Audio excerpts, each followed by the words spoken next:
I'm telling you, don't nobody want to hear that, Izzo. Yeah. Well, They ain't Well, interested in hearing that. I'm blind right. I'm so blind right now. I effed up so bad. blind. Hit the button, Steve. Let's go live. we're already live, brother. No, this light. I already hit the button. I thought you was practicing that intro. What up, everybody? Hello to the channel members in green. Y'all get the first shout out tonight.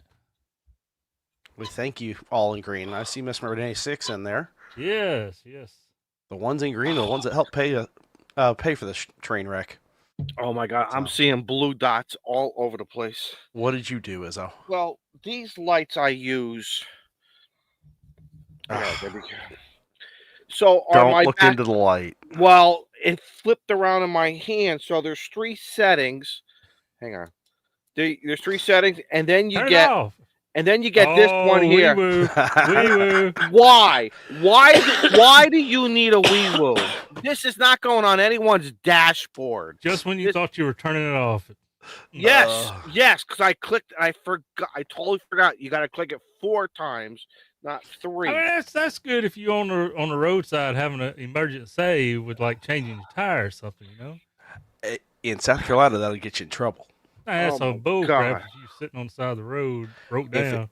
Let me tell you to the vehicle. You cannot run red or blue if they are forward facing or oscillating. It's not attached to the vehicle. So what you got now? It's sitting on the ground. Guess what you're going to attract? Oh, if you put it on the ground, you might be okay. Yeah. You're gonna attract alligators, kangaroos, and misfits. So that's okay. No, that is not. I have brass, copper, and lead. That'll take care of it. Look at all the misfits here. That's okay. Guess what? The 3 of us on stream. Hell. Oh my God, I'm so blue. I am serious. I am seeing everything is a polka dot, blue polka dot right now. Oh, goodness. Izzo, how was your week? I played 2 or 3 POTUS. I'm working on a kilo from one of the parks near me. And it's a noisy park, and it's very frustrating. And of course, when band conditions are not great, it's even more frustrating. So you got to just make your 15 or 20 and just be satisfied with it, and upload and go home. Or upload, go home and then upload. That's a sequence. I upload from the park. I haven't figured. Don't upload directly after. I uploaded to Google Drive, so it's saved as an emergency backup. You haven't watched somebody's video about how to upload from your mobile device, have you? Yes, I did watch yours in the 3 dots. Something about the 3 dots, right? That's as far as you got, huh?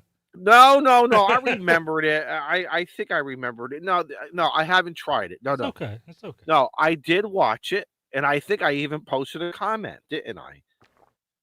Probably, yeah. And you probably responded because you're absolutely. If you commented, I respond. But I haven't tried it. So, what else? Tried the 6 meters on Sunday. I didn't make any contacts. No. But I could hear I could hear when I was playing with the squelch on the 705. I could hear stuff in the background. That was Sunday, wasn't it? That was on Sunday. What else? I had to work a midnight shift on Sunday too. That kind of threw everything in a, what are you gonna do? I had go home on Saturday and take a nap on Saturday night, but what else? What else did I do? A lot of ham radio though. It's been fun. Even yesterday, I got out of work and I went into one of my favorite parks just because band conditions looked really good too. I don't know what's going to happen tomorrow or Thursday when I'm off, but it is what it is. So, all right, my eyes are adjusting now. That's a good thing. Good. Oh. I was just going to say Shane looks funny down there, but it's not Shane. It's Joe Pratt. Oh, I'm gonna get in trouble for that one. Yeah, you are. How do I do this? Y'all just keep on going. Okay. Talk amongst yourself, right? Yep. See there? There's Steve, we got a lot of questions. Okay, Rolling Thunder. Rolling to Remember. Rolling to Remember. I'm sorry, It's no longer Rolling Thunder. Rolling to Remember. And I had that written down last week too. But there's a lawsuit on that this year. Sorry. Remember, as well as what did you do with camera stuff and all this other technical fun? So, I had the 360 cam mounted on the bike. I'm going through the videos now. Look at that! Holy Christ! So, and I had to lead most of the weekend, so that was always fun. But all right, so how high was that? So it was attached to the what do you call that thing? The front bar? No, it was just on my handlebars. And how high up? Bring that back up again. All right. Let's analyze this. You want to analyze? I paused it right as I was putting my chin bar down. Yeah, no, that's fine. That's fine. So how high up is it? It's actually mounted right here, and I want to say it was about here, just over my head. Just up enough that I thought I'd get the bikes behind me. But did it work? Did you like your configuration? Yeah, it worked until I hit about 60 mile an hour. And then what happened? It started to blow back towards me a little bit. So I reached up and slid it down. And started to queef on you, so you had to slide it down. Yeah, I got yelled at for it by my mother, who was on that bike right there. And what'd she say to you? Don't slide the camera down. It can't see me now, Steve. No, actually, I was making her nervous because I was screwing my camera while I was riding. You're making me nervous. Making me nervous. So you're making me nervous. So you're showing us about 100 and what? A little bit more than 180 degrees right now. What are you showing us about? Yeah. I'm about looking 260-ish. Well, that's straight back right there. Put a tiny world, man. That's the fun part. All right, now move, take it and drag. Oh, look at this now. So you can pick and choose during your editing process what you want to show. You know how to do tiny world? And no, I don't. Okay. You'll have to give me a tutorial. Scroll back on the middle mouse wheel all the way back, and then point it down towards you. Oh, there you okay. Go. Oh, look at that. That's pretty hit cool. Play. Oh God, it's so fun. Oh, you're going too slow. Yeah. Well, here, I'll back it up. Like Cincinnati traffic. There you go. See how cool that is? So, and this was the ride over to the National Cathedral, which I'll actually upload this video in full 360 mode, so you can do what you want. But I'll have to stitch it with the second video you see there, because it was a longer ride over. Mm-hmm. Hey, if you figure that out, let me know. Stitching the two together? Stitching the two together and keeping them 360 functional. Okay. I'm not saying it can't be done, or if it's just, I've put no effort into it. Yeah. But I need to figure it out. You guys lost me. You mean running two cameras at the same time? No. Okay. I've got the two videos here that you see on the left. Yeah. And I recorded it as one continuous video. Okay. But it times out after 29 minutes and then starts the second entry. I want to upload both of them as one video to my YouTube. Okay, I'm gonna date myself. Back in the 70s, we would when you would listen to like Pink Floyd or many other Led Zeppelin to so many others. Certain instruments would come out, as well as audio would come out on one channel and then on the other. Can you do something? Can you split your screen and maybe show us something? I don't know how you would be able to then, spin the camera around and look all around DC as I'm riding, or zoom in, zoom out. It's like if you put it in another editor, you're gonna lose your 360. Yeah, you're gonna lose the 360 Either that or you option. keep it and it's all one flat Earth kind of thing, Okay. My next question would be, would it be fun if you were able to give the audience the opportunity, if you went live with that, and they can move the camera view? Now, is that a possibility? That is a possibility. That is an option. Oh, look at that. I I need to play with internet speeds and make sure I've got a good SD card. But I might do that next year for the ride. Because my concern would be Carlos. Is he going to point that camera at something that he should not be pointing, that should not be seen? That would be my only worry. And I love Carlos. I was going to say, we're 12 minutes in, but I'm going to show you what he pointed at. Me doing this to about half the cars in DC. Because they don't look out for you. Oh, shit. Carlos is in the chat. Yeah, he is. Yeah, I called you out, you. But so no, we had a good time.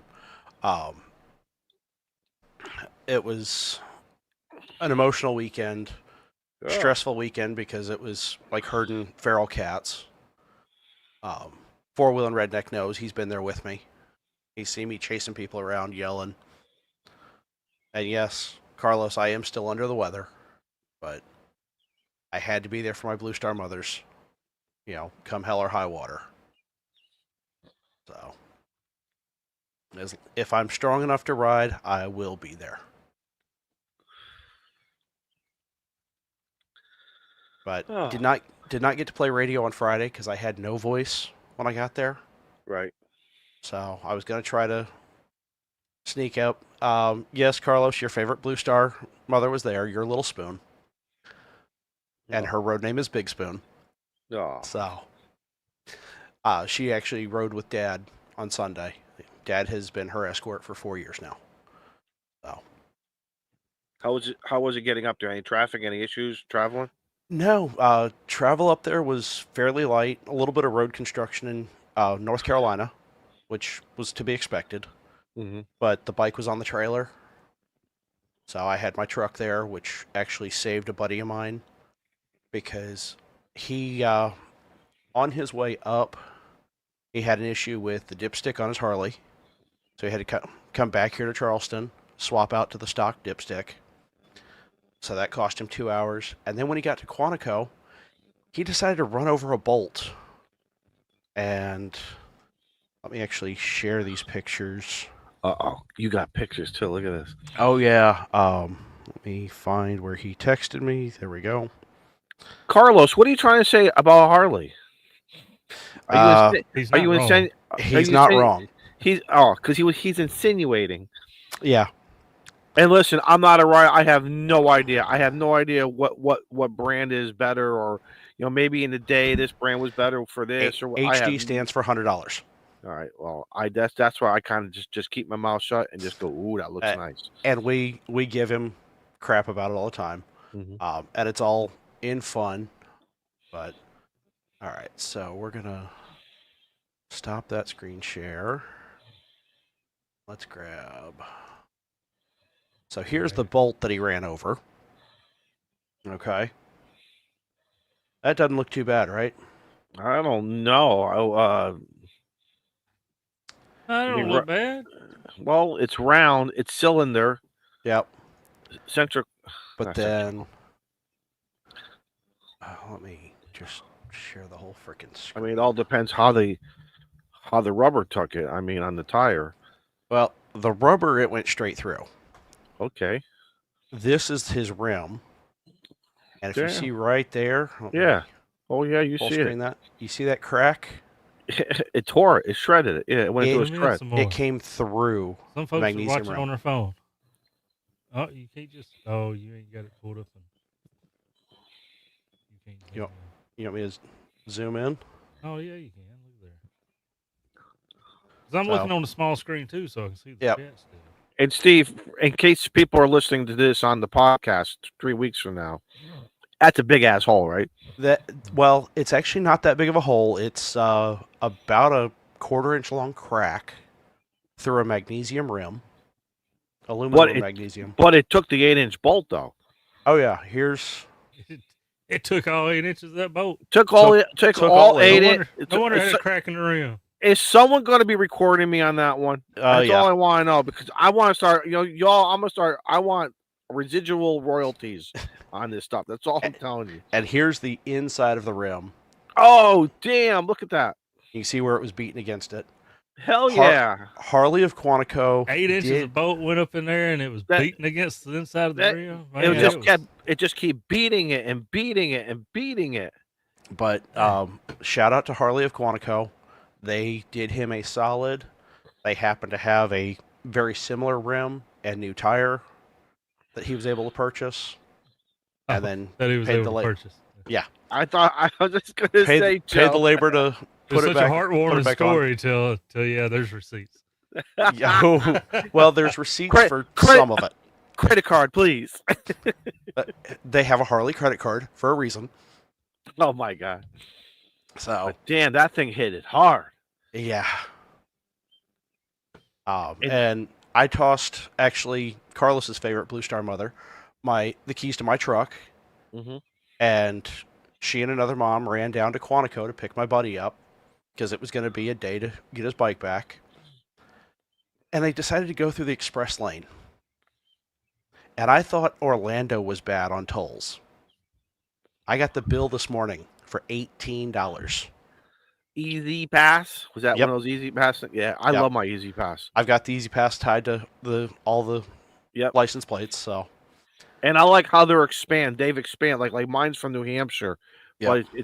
but when I looked at the map a couple weeks ago, it does pretty much all of the Atlantic states, and I think they're working on Florida. It does Florida as well. Oh, it does now. Yep.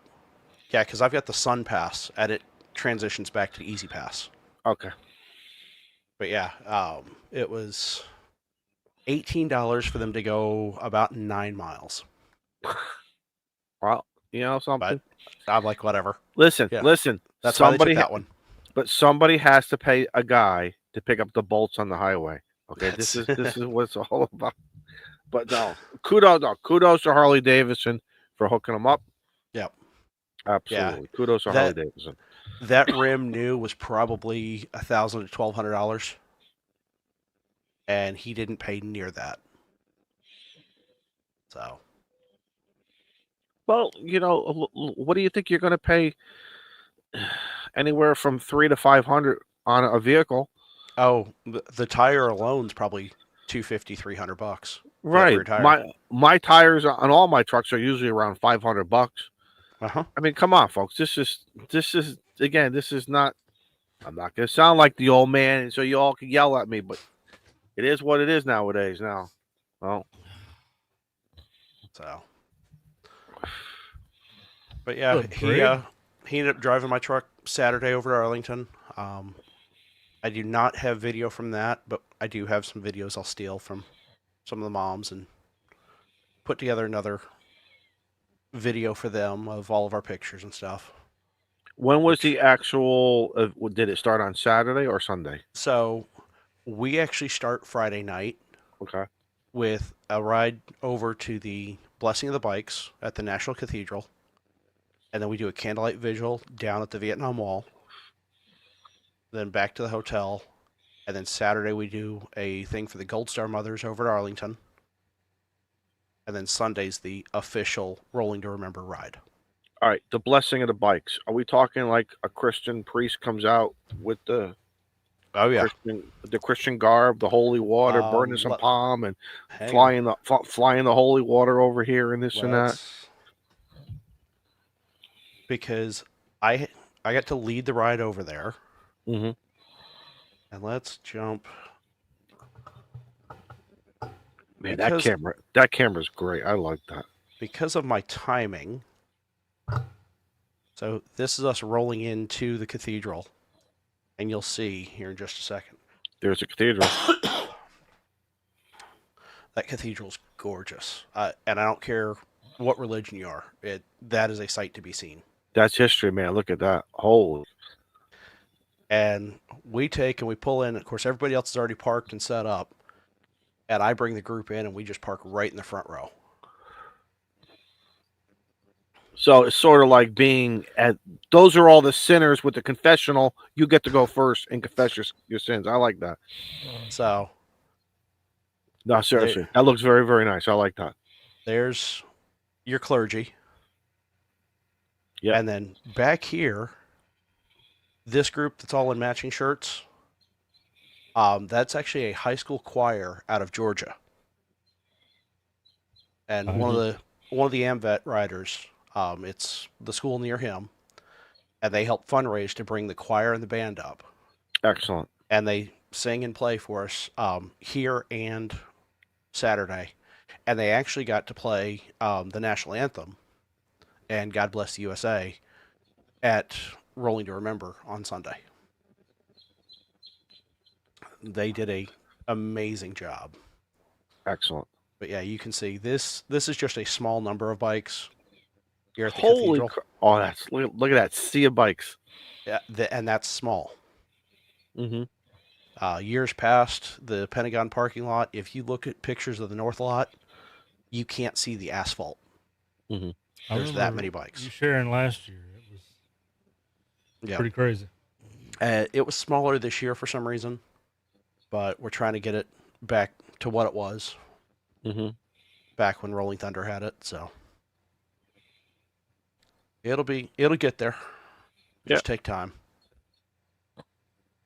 So let me guess. I'm gonna throw some what I think are motorcycle names. Obviously, Harley Davidson, Kawasaki, Hmm. Indian. Yep. I think I'm missing some. Honda. Yep. There's what, four? Is there 4 or 5 prominent big name bikes? Am I missing? Who am I missing? BMW. Yeah, that's BMW. that's what I was thinking of. The Germans. Yep. And Carlos got it. Yamaha. Yamaha. Well, okay. I ride a Yamaha. Yamaha. And yep, Triumph. There's Okay, there you go. Can-Am. I see Can-Am. Thanks, guys. I appreciate it. Any particular common? We talking 1,000 cc? We're talking 750s. What are we? Is there any common? well,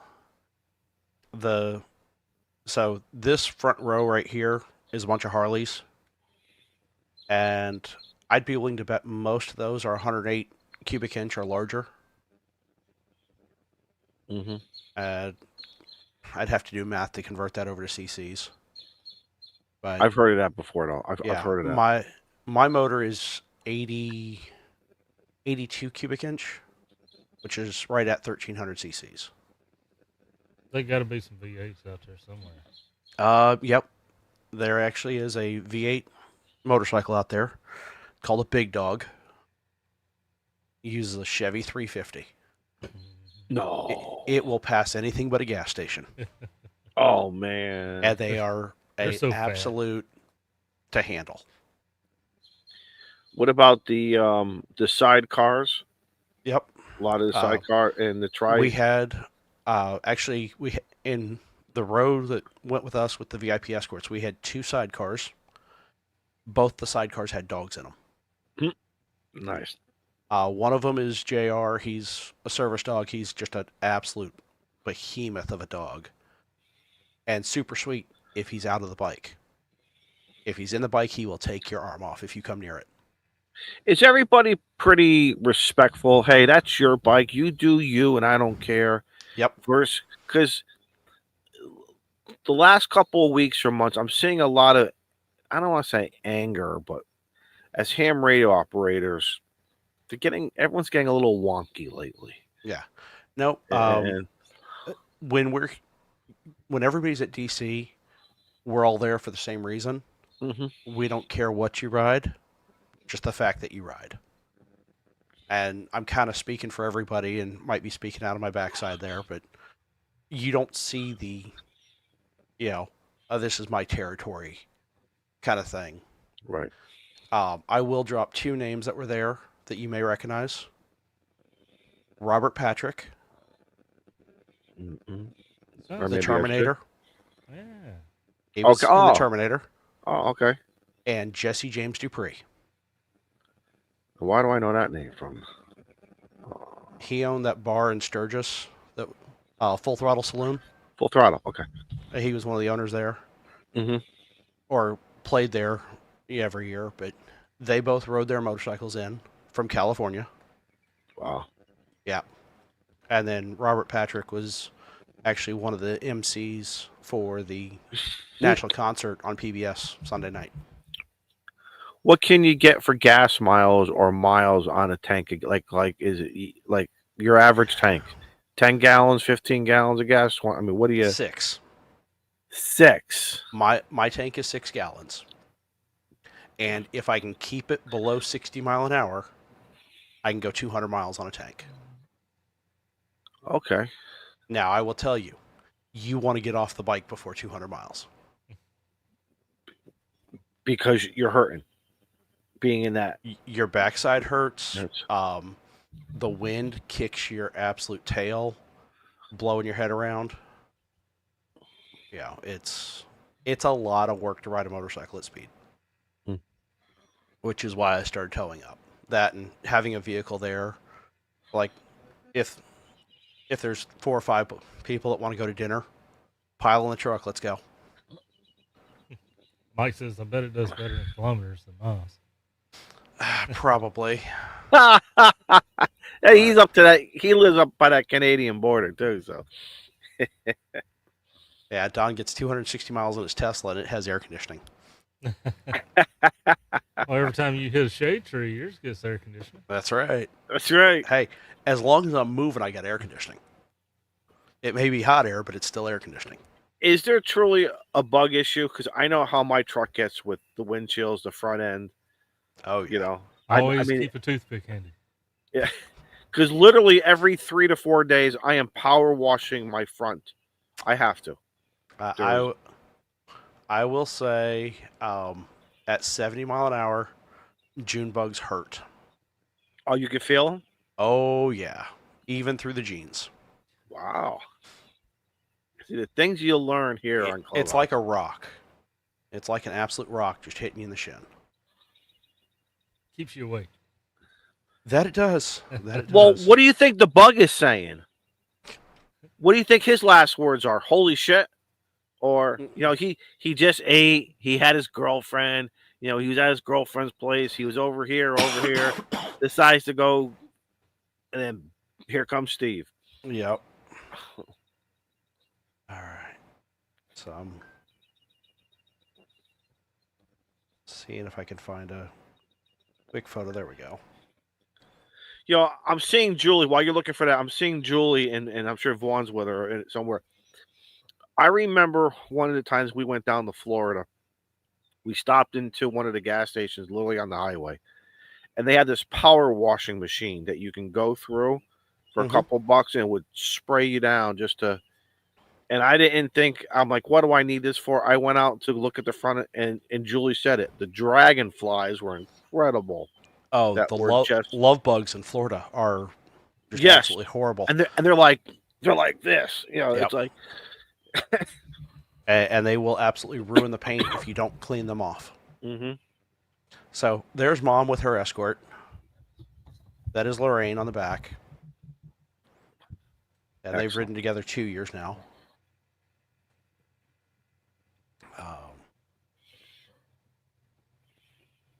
Trying to find some of the good photos here.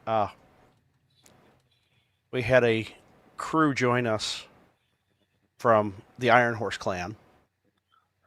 And yes, you're seeing that correctly. He is wearing a kilt. And they ride in kilts. You know, it's funny. This show and the ham radio community is what taught me what a kilt, you know, what the name of those was.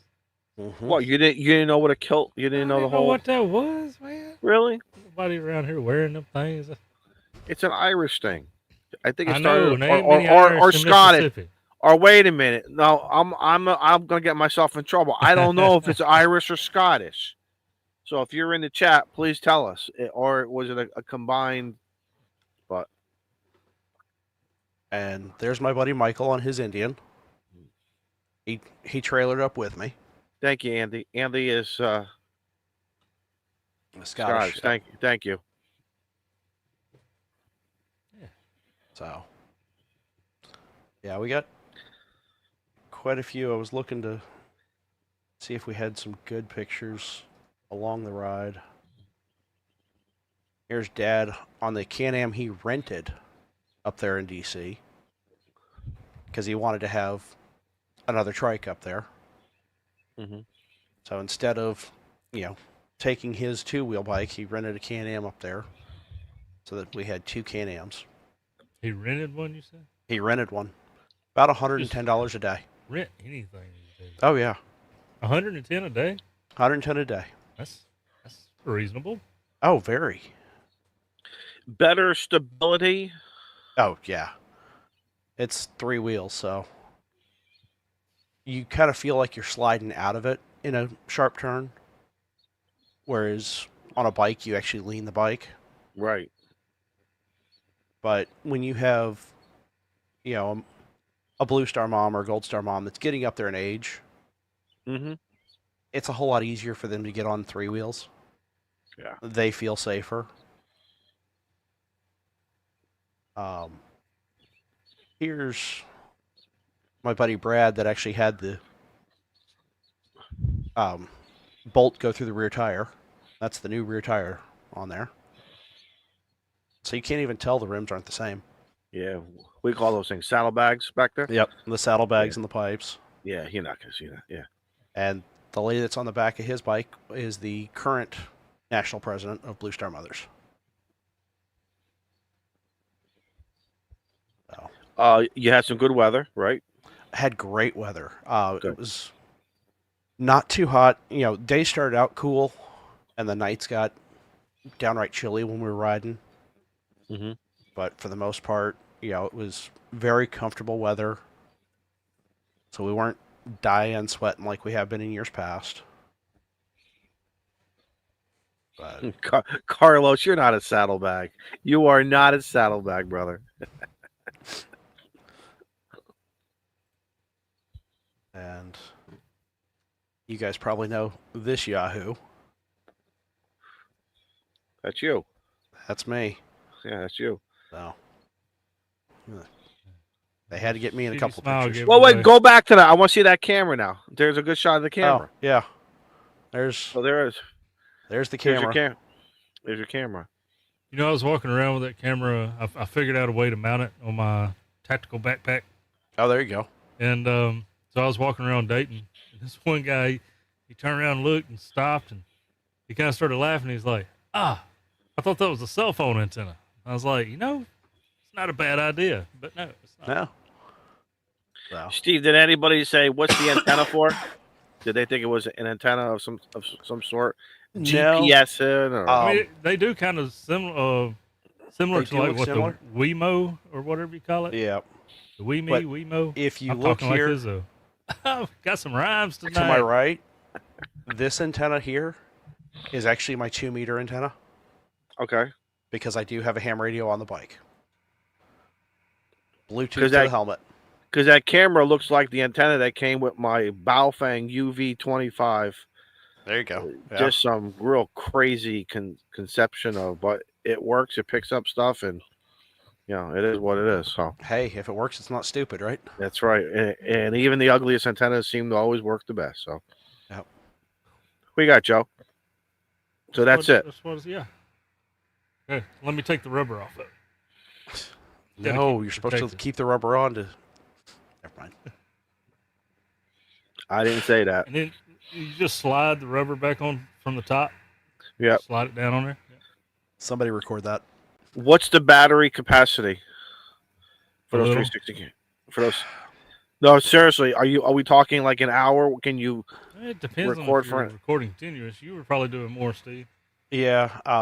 So I had it set in 3K in 360 mode, Mm-hmm. and I still had quarter battery left after, recording. What about? Well, let's see.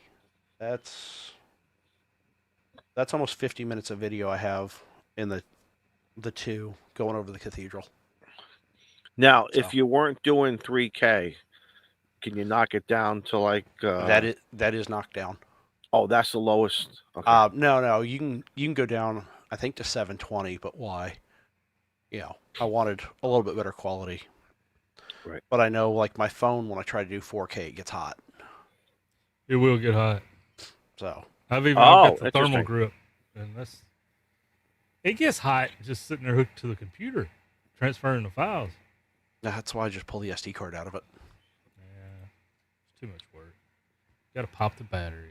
Is pop it the one of SD those card. devices to where it only wants to see a 32 gig SD card, or will it take something bigger? No, it'll take larger. Okay. Because 4K files are large I've to got a begin with, and then 128 and a 256. yeah. And if you try to do 4K 360, I'm sure those files are insanely large. Right. Yeah.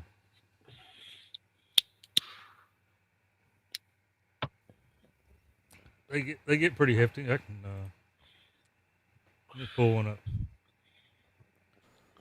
But I'm looking to see if I have any other good pictures.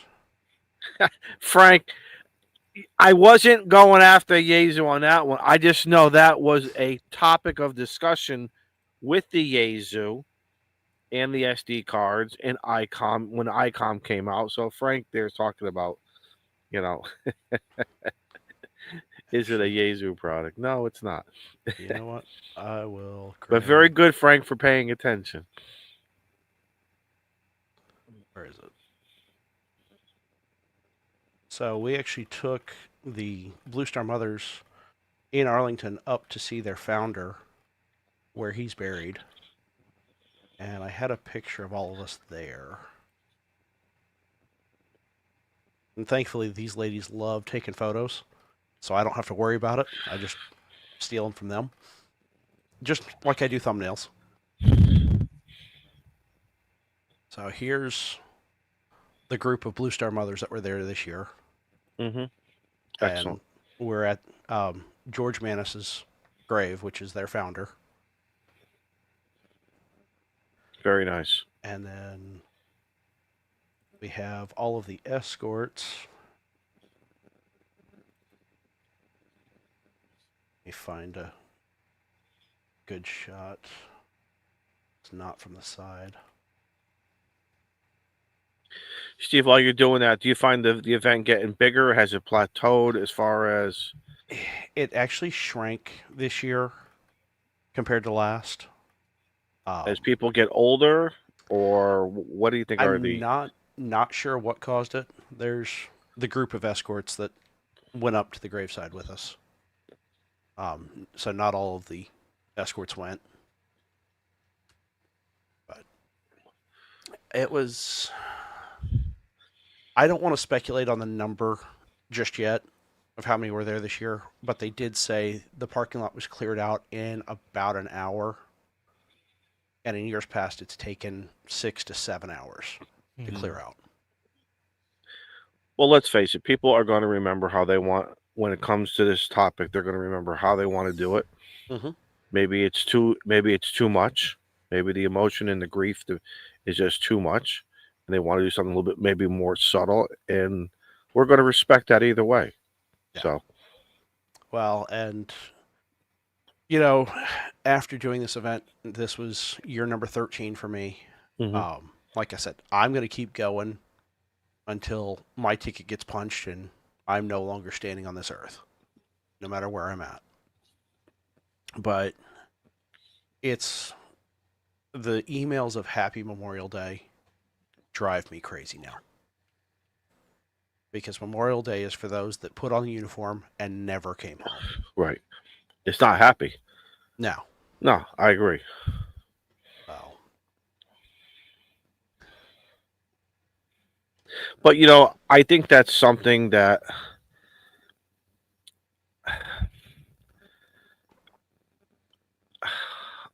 I don't want to say hallmark, but it's just how it comes out. well, and for those of you that follow me on TikTok, you've probably seen that I shared a bunch of Memorial Day stuff on TikTok from other creators, just to get the message out. And it was all talking about, it's not about barbecues, and No. it's not about the start of summer. No. Because like I said, that Saturday is a banquet for the Gold Star Mothers of America, which means they've lost a child in service. And one of the moms got up and actually told her son's story. And sadly enough, the fact that he was killed was sad enough, but it was that he was killed going between 32nd Street in San Diego down to North Island on his motorcycle. And somebody ran him off the road. Wow. Jim, thank you for the super chat. Yep, you're right. Brother Freedom ain't Jim. free. Brother Some gave Jim. all gave some. Brother Jim just said it all, everybody. He just said it all right So. there. Unfortunately, Steve, this is what has happened in our culture, that we tie food into almost every event. Yep. Just look at a memorial wake service. Mm-hmm. Just look how Christmas has turned out, and Easter. Oh yeah. You know, you have something so highly religious in that, but they tied in a bunny, Mm-hmm. which has nothing to do with the Christian topic of Easter. But I'll tell you, from the Gold Star mothers and from the Gold Star wives, they said, yes, enjoy your barbecue. That's what our son or our husband would have wanted. Mm-hmm. Because they enjoyed their barbecues Memorial Day. They enjoyed their long weekends. But if you take a minute and think about it, raise a glass for those that didn't come home. Set the missing man table. I may need that's the key, right? You know something? I may need to go over to the Legion and do a video on the missing man table. Let me tell you something. What you just said, Steve, is very, very important. That I think that everybody should do and however everybody wants to choose to do it, that's appropriate for your family or whatever. Have that discussion. That before we start saying pass the hot dogs and the macaroni salad and go get the jarts and the frisbee and all this other stuff, go get me a beer. We're going to stop and we're going to just remember, whether it's for 1 minute or 5 minutes, or maybe talk about somebody in the family. Mm-hmm. That's the important. I think that is something important. And when you instill that into the young folk of your family, and they will continue to do it, and when they get older, they will do it. And that's very, very important, I think. And Joe popped up a comment there for a minute from KN4MDE, Radioactive. People don't respect the sacrifices and the flag until they've been handed a folded one. Good point. And he's 100% right. And then Frank came back and said, yeah, some still don't respect it after that. And I've seen that too. But, sitting with these mothers and these wives over the weekend and hearing the stories, and then even some of my riders that are veterans that have buddies that didn't come home, listening to their stories. And those stories need to be told. It's Absolutely. very, very, they need to be told. We need to hear it. We need to hear it. And that's important. Let that voice be heard. Well, and my video from the ride Sunday, I am going to try to do some creative editing on it, and I'm going to overlay the names of the children of the Gold Star mothers that were on the ride with me. That's a nice touch. Because they don't truly die until their name is spoken for the last time. Mm-hmm.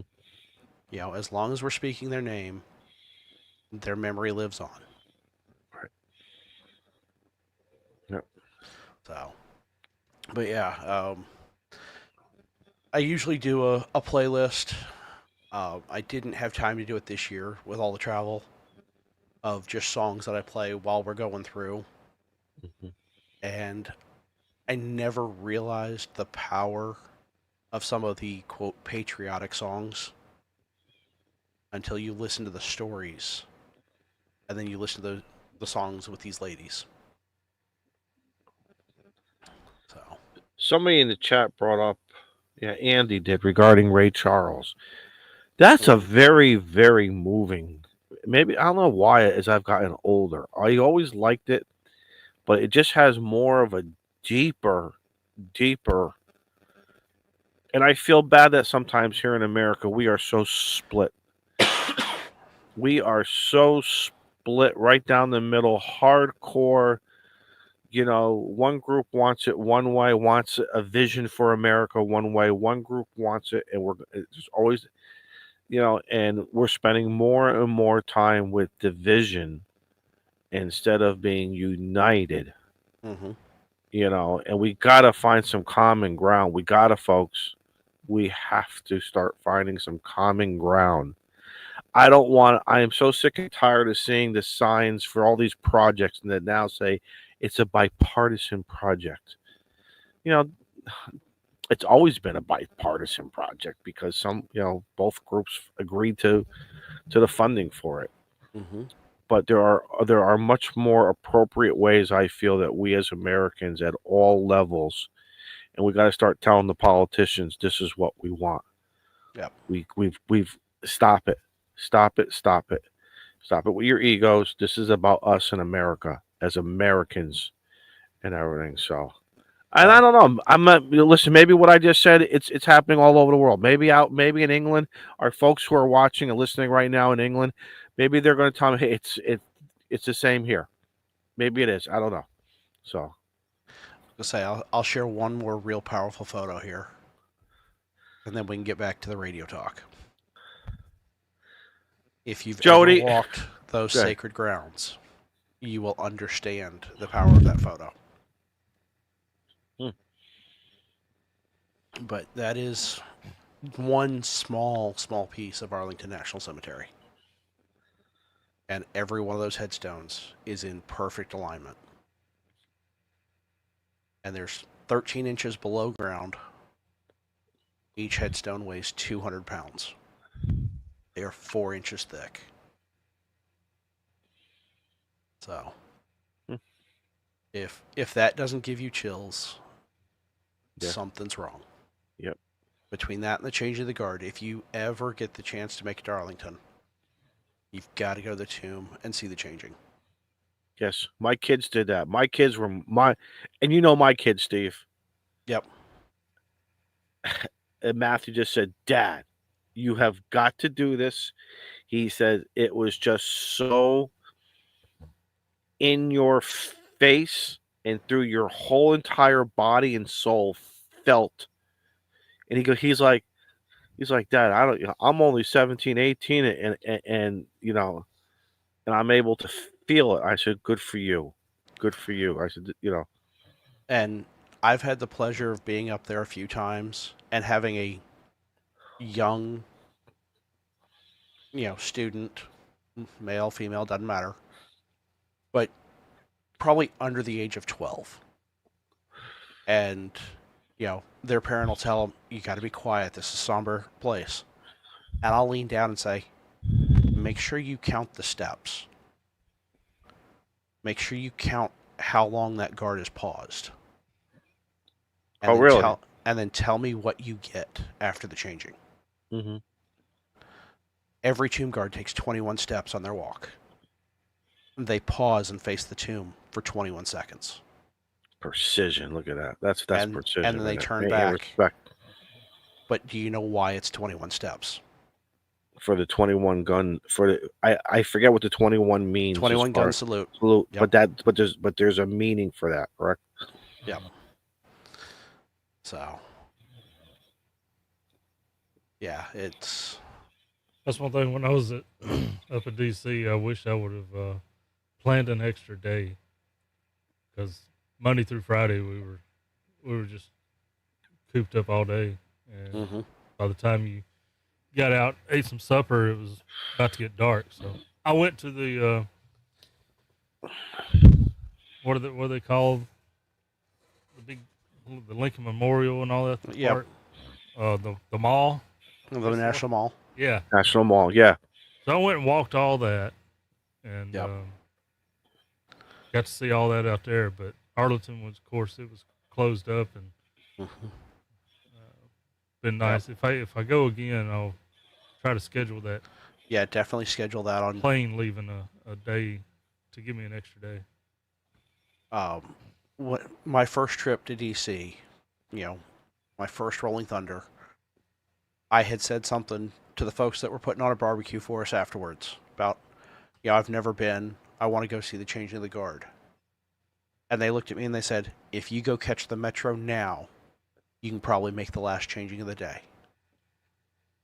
And so Dad and I hopped on our bikes, ran over to the Metro, took it down to Arlington, and we made it in time for the last 2 changing of the guards.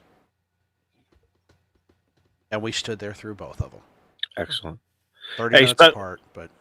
Shout out to Reed there, our buddy Alpha Bravo 8 Alpha Sierra, for assisting somebody in a wheelchair so that individual can stand up during the changing. Thank you, Reed. That's awesome. That's awesome. Honor Flight Escort is a big deal. Reed, thank you for doing that. Yeah. That's one of the things on my bucket list. So... when we talk about this, I always remember my granddads. I had this one granddad that annoyed the hell out of you with the same stories over and over and over, right? And of course, when he's gone, it's like, man, I wish I could hear the story again. But then I had this other granddad that served. He never spoke about it. It was never spoke about, and it just makes you wonder, like, was he just one that didn't speak about it, or was there some shit that made him not speak about it? Right, good point. I will tell you, my grandfather, I didn't know he served until years later. Right. And he would not talk about his service. And nobody in the family talked about it. Nobody asked him about it. Yep. I finally got to sit down and talk to Dad about it one year. And he told me my grandfather was a house cleaner in World War II. They did not expect him to come home. Mm-hmm. He was sent into houses with a bayonet and a pistol. Yeah. Clean it out, yeah. I ended up, of course, he's gone now, but my grandma's still around with that was married to that granddad. I couldn't help it. I asked her about it one day, as calmly, as nonchalant as I could. Right. She was just like, he just didn't talk. Wasn't something that he did. So. And it's probably because he saw some stuff and it was too traumatic for him to talk about it. Possible. I don't know what his job was or nothing, but so I could imagine. Well, Joe, we're almost an hour in and we haven't got to you yet. Yep, ain't that something? Tell you what, man. I just kind of took over the show. I'm sorry about that, brother. I'll follow up with that. I said this ain't a memorial thing, thankfully, but talking about it, this is more on the veteran side. And I had a veteran buddy come back and from serving.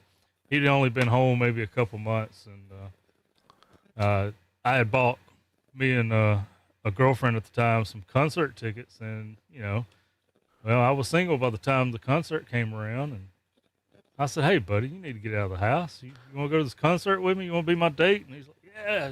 So here we go, and we're sitting there. You got the bands playing. It's a rock thing or whatever. You got the bands that headline the show, or not headline it, but open the show. Open show.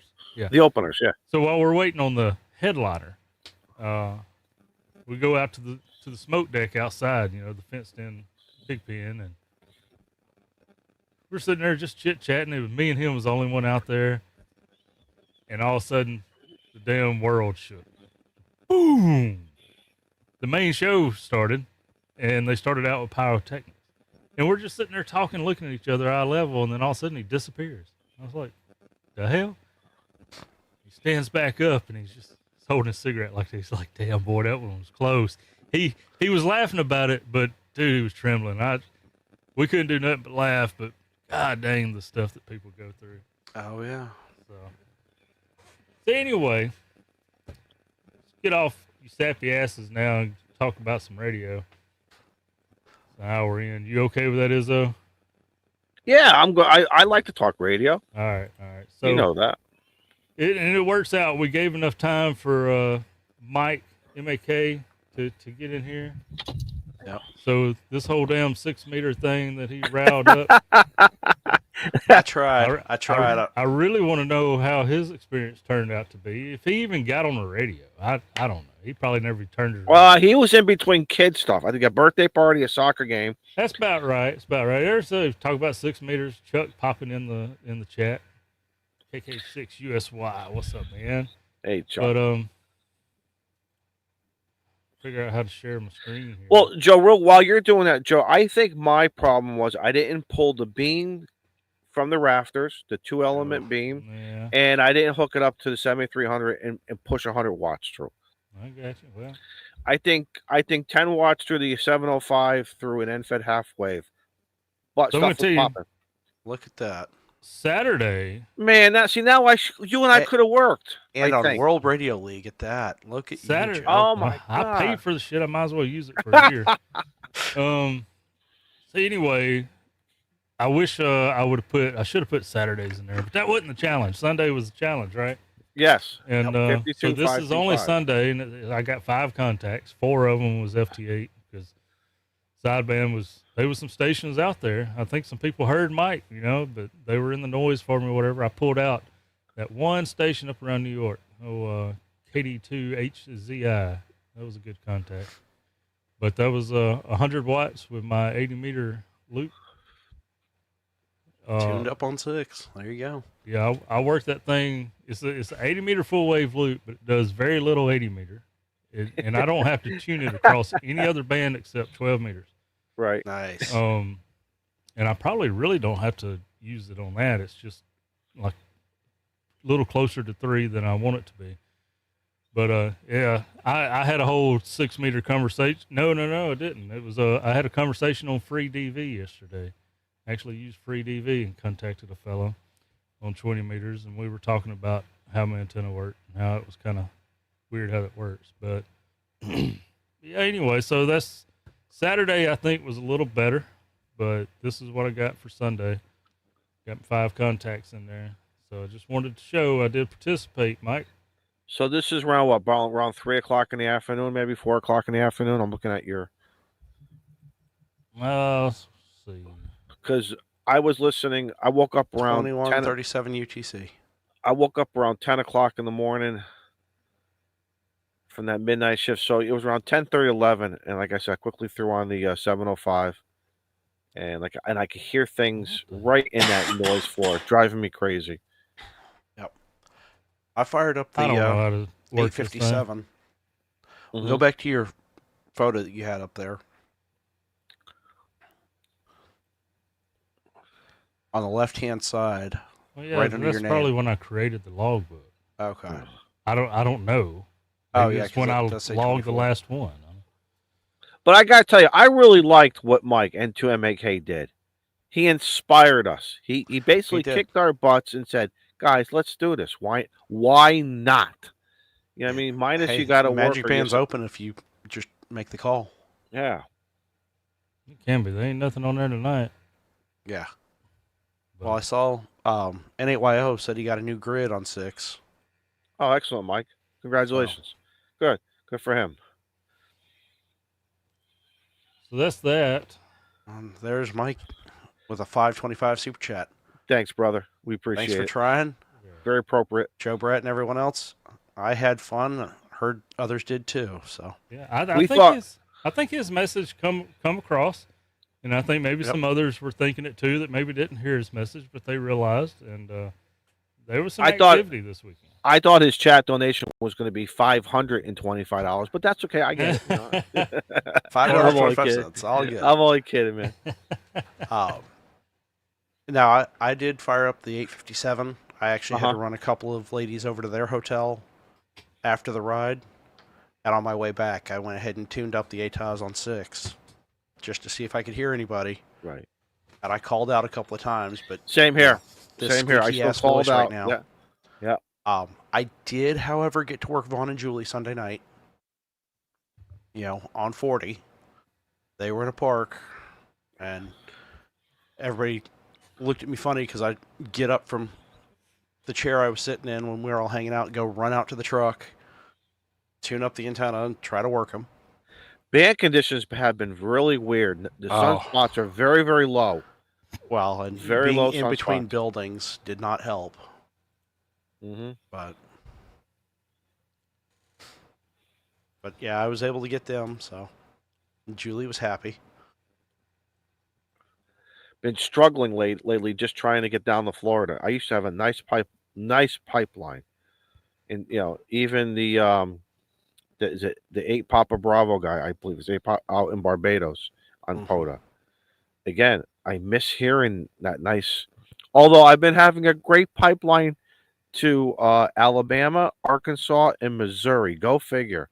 There you go. So, Well, let me tell you, though, every time I use 6 meter, it favors the Northeast, the East Coast. Okay.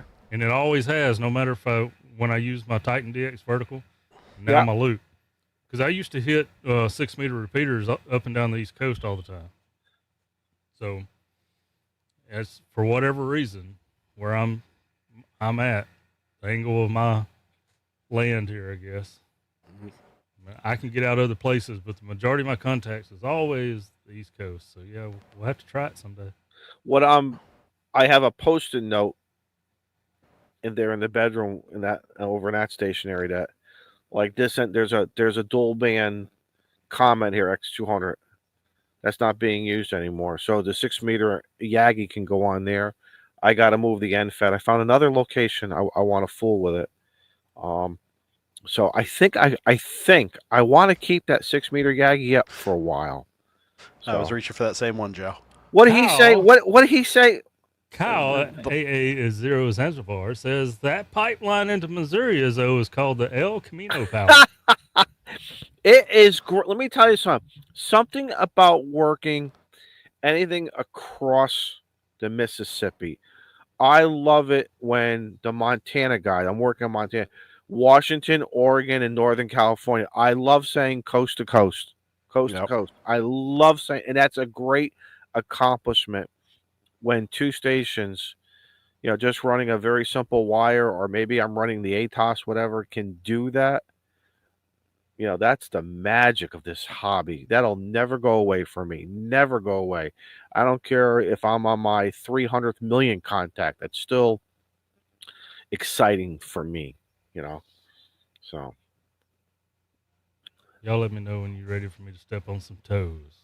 All right. I've been holding this back a little bit. Don't hold back. Joe Brandt rant. Well, we had guests on the show and stuff, and yeah, it's time to talk about this, and it's time to talk about it in a nice, productive way. I'm not going to rant so much like I did because I want to respect others a little bit, right? But are you ready for it? We got some more stuff. Yep. You don't want to call it a rant? Well, the whole subject revolves around this kind of device. What does that remind you of? Oh, light at the top of a tower. Tower beacon. Uh-huh. So I'm on the socials the other day. I'm thinking of the guy who plows snow. I'm on the socials a couple weeks back, and this guy says, "You'll have to wait, David. I have not got that ATOS from Jim yet." No, David, first rant first. Let's stay on this.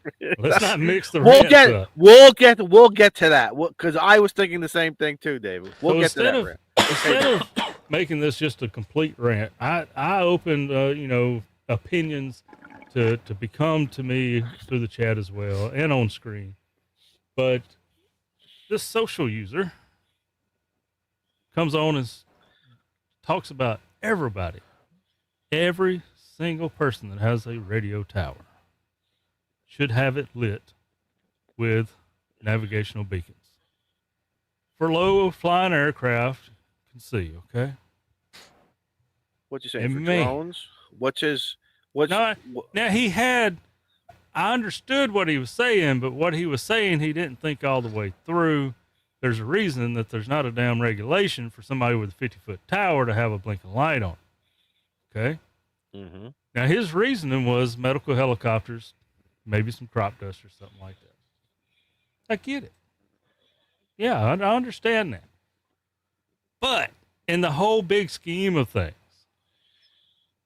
pilots, if they lose their instruments, or if they're flying a plane that really doesn't have a lot of fancy instruments, whatever, they're in a balloon. floating. Shane ain't got all this radar and shit on his balloon. But they look for landmarks. Your sectional maps, your aeronautical sectional maps have towers of appropriate height Correct. labeled. You are correct, sir. And pilots know to look for that. So they'll use them for navigational aids. They'll use them at night to determine their height above ground sometimes. Yep. This is a regulated thing for a tower 200 feet or higher to be lit. So therefore, the trained pilot knows that if he sees a blinking light, that should be at least 200 feet or higher off the ground. Correct. If he's coming over, kind of lost his way, lost his aids, and sees my 50-foot tower or my 40-foot tower with a big ass blinking beacon on it, and he thinks he's 200-300 feet off the ground, he hits that hill behind my house, then what did I just do? So there was a lot of discussion in this social post. And the best way I could relate it was, man, what you're asking people to do is for every single person that resides at a house next to an intersection with traffic lights should install their own traffic light at the corner of their property nearest to that intersection. It's not because, it's additional lighting, right? But what happens when your light's green, but the real one's red, but they see yours? You just cause chaos because you're using an unregulated device for regulated areas. Right? Okay. Well, Joe, I'll take it a step further. The regulation is not that the tower has to be lighted, or not just that the tower has to be lighted when it's over 200 feet. You have to monitor that light to make sure it's working. If it goes out, you have to notify the FAA. So that they can notify their NOTAMs, or put it on their notice. There's a question in the extra about that. I think there was something also maybe in the tech. Yeah, so there's something in the extra. I'm not bashing the guy completely. He was one of those that wouldn't listen to other people's opinions. There was several other folks on the same page with me. Yeah. But and if you hit my 30-foot tower, yeah, Hamfest. I want to know how you missed my 65-foot tree in my front yard. Yeah, I get everybody's thinking of these commercial built planes and everything. Yes, absolutely. The likelihood of them not using instruments and not knowing, besides looking at landmarks and blinking lights, of where they're at and how high they are is very slim. But I'm thinking of the guy flying the little experimental plane that don't even require a pilot's license, that ain't got a lot of instruments on it. Yep. He probably shouldn't be flying that at night, but I don't know the regulations on that. But I think sport pilot, they're not allowed to fly at night. That would make a lot of sense. But I guess right, that would make sense to me. That's the whole thing. If a mass of people just decided to start using regulated stuff in unregulated means, you cause confusion. It could actually cause somebody to get hurt when you're trying to make it Excellent safe. point. Excellent point. But that was my little rant about that. No, I 100% agree with you. If when I was more fired up, that would have been like a 30-minute rant. But I don't hold on to grudges very long. It's been a couple of weeks. So as I'm sitting here having my cigar, should I just let everyone know that I'm having my cigar so nobody bumps into me? Yeah, just don't look into it. I'm not going there. As though you just need to turn on the lights on your truck. Oh, hell yeah. Because if it's anything like your old truck, I'm sorry, Jim. I know what light kit you had on there. Steve, I'll do a video for you. Okay. Another rant. Hang on a minute. Yes, Julie, Carlos has the tallest tower in the Midwest. Oh. When you come out of the airplane at 14,000 feet and immediately deploy an antenna, you ruled VHF or HF even.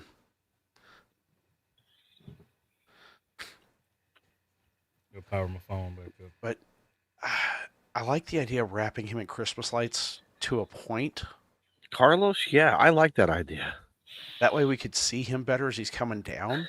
In between the bubble wrap. but I also know he needs access to his handles, Yeah. and I want that There's parachute other to ways to deploy do it. correctly. It doesn't have to be Christmas lights. It could be glow sticks. It could be Yeah, I'm thinking those glow ropes. It could be fiber glow optics ropes around coming out around of each his of suit. leg. Yep. Those LED lights are going in kids' rooms and everything. And then we'll give him Yeah. a disco ball. Yeah, so Carlos needs to put that on his helmet Yes. when he's skydiving at night.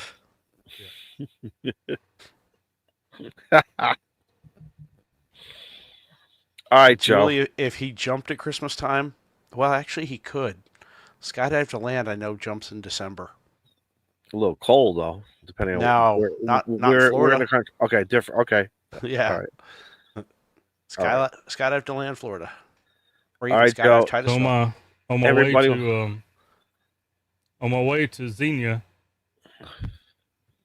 I almost hit a U-turn about Cincinnati. Take out See- a UPS truck. Seen that truck there, but it was a lady driver. I wasn't gonna cause her no problems. I respect the ladies, so. Did you say, hey, And by any chance you she have looked a like she was kind of over the day anyway. So, hey, by any chance, here's my last name. Do you have a box of my last name in the back? I've done that in all right, town. Mike, gotta run by. I've done that in town. All right, Mike, 7-3. 73, Mike. And big boy just popped in. So Joe, everybody wants obviously the antenna. The box has not arrived yet. No, still ain't got the box yet.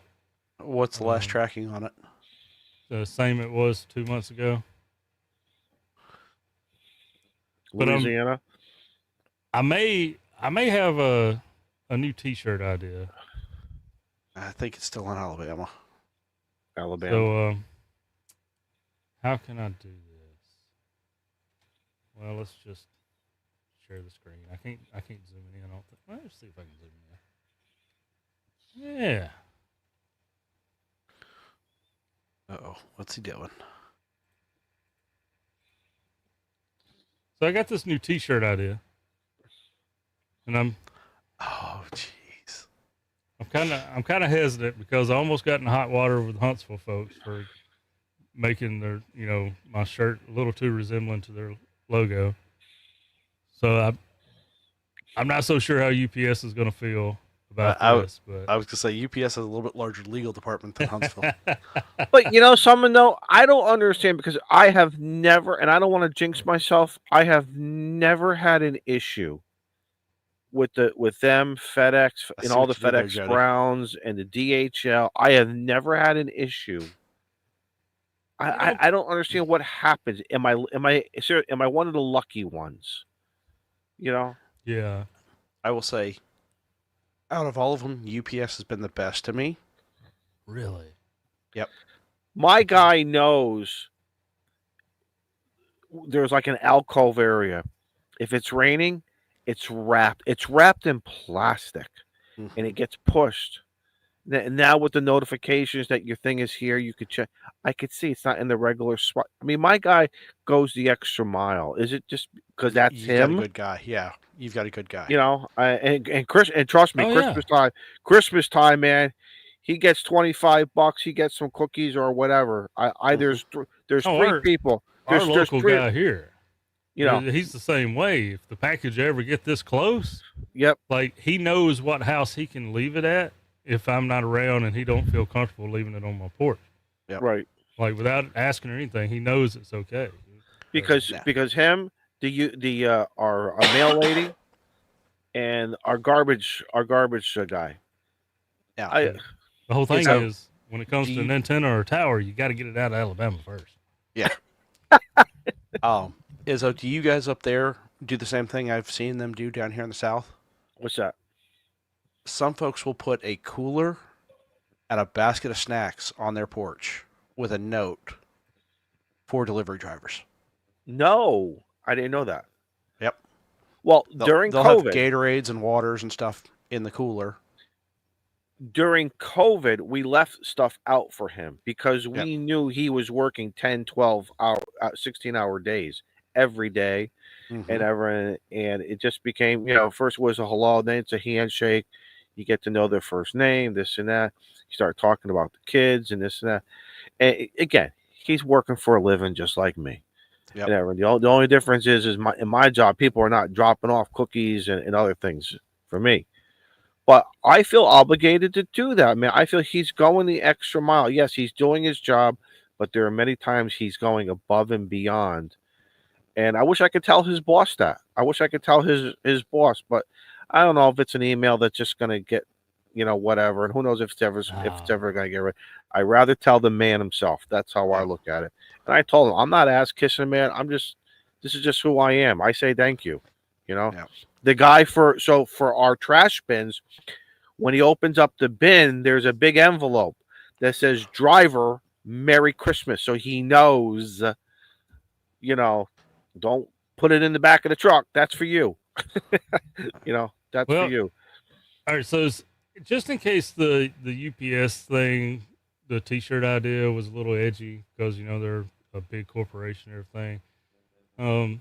If people felt like it probably wasn't a good idea to step on their toes, then I come up with another one.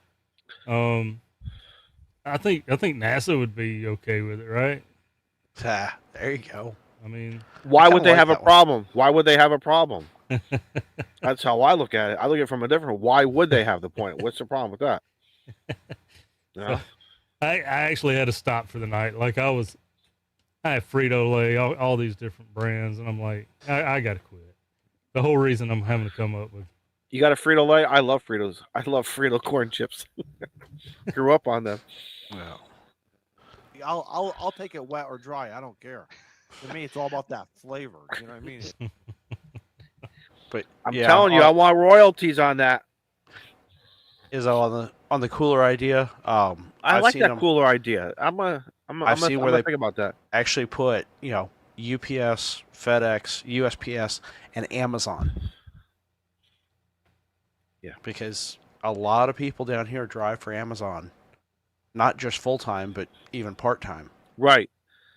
So it's funny you said about Amazon, Steve, because on Friday when I was ordering some stuff, it had the option of it coming for Sunday and Monday. Mm-hmm. I said, no, you're not coming to my house on Sunday or Monday. Not because you're not going to get, anything from me. I don't want you coming to my house. You don't have to. You should be home. Mm-hmm. If you're making money because you need money, if they're paying you some extra bucks, I get it. But tell you what, so I held, before I actually bought it, I waited until Sunday to order it, so it would come this week. Yeah, I just didn't feel fun. I felt this is stuff that I didn't need it. Like, gotta have it, emergency. Right. And don't come to my house if you can. Get out early. You know what I mean? One of the best logistics systems in America is Amazon. They've got it figured out. But some of my Amazon stuff comes USPS, some comes UPS. While you mention that, I'm going to say, because this has came up before too, and I think maybe even on the show, I'm not sure, but you order Amazon package and it comes in on a Sunday, and there's these people that, oh man, I didn't want my mailman having to work on a Sunday, right? Well, I was the same way, believe it or not. I was like, dude, I tried not to order this thing where it comes on Sunday, and he said, oh, absolutely not. Make them all come on Sundays if you can. He said, why? I want the extra work. It's contract pay, dude. They get paid good to do that on Sundays. Oh, yeah, they do. Yeah, he said, I'll deliver all the Sundays I can. I'm like, I got you, dude. I need 2 AA's on a Sunday. Thank you. So did I screw up and maybe on July, because I think July 4th is a Friday. Should I have them come to my house? I try not to have stuff delivered on a holiday because I enjoy my holidays off. Yeah, I know there's some people that just don't care and they'll work 7 days a week. But that's at my local one so far. He told me, he said it's a volunteer basis. They ain't had a problem where they've had to volunteer somebody. Right. Do it. Now, See, I wish will- Amazon had a third option. Let me choose my date now. They kind of do. You can do. I only Prime. have two. Yeah, I have my Yeah. Prime, so I have two. I want the third. Let me choose. let me choose Let a me date. choose. Order it a day Well- later than what you wanted to. Is though you. Well, that's what I ended up. I didn't order it on Friday. I waited until Sunday. you have the power. Well, the kids were all doing their bonfire and all this Damn other it, stuff Bobby. over, and there Yeah. I am.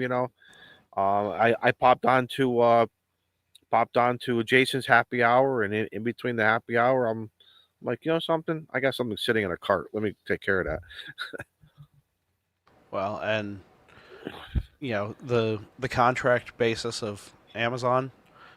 I've done some of those runs myself, and I'll watch. If the rates start going way up, I'll jump on one. I'll go burn 3 hours driving packages around. 'Cause guess what? The packages don't bitch about how you treat them. They don't complain about you driving. Mm-hmm. I will not do Uber or Lyft. Forget it. Yeah. Well, I guess we should ask Kim. Not Kim. Is it Elizabeth? My chat's broke. Oh, What'd you do? How I did hit the enter button and it keeps going to How the did- line. What? Joe, how did you get that request? Through the chat. Oh, The person is in the chat. What's up, big boy? Ham Radio Cat. Yeah. Unfortunately, I didn't bring that can koozie out here tonight. Yeah, I've got mine around here. I have for the past 2 weeks.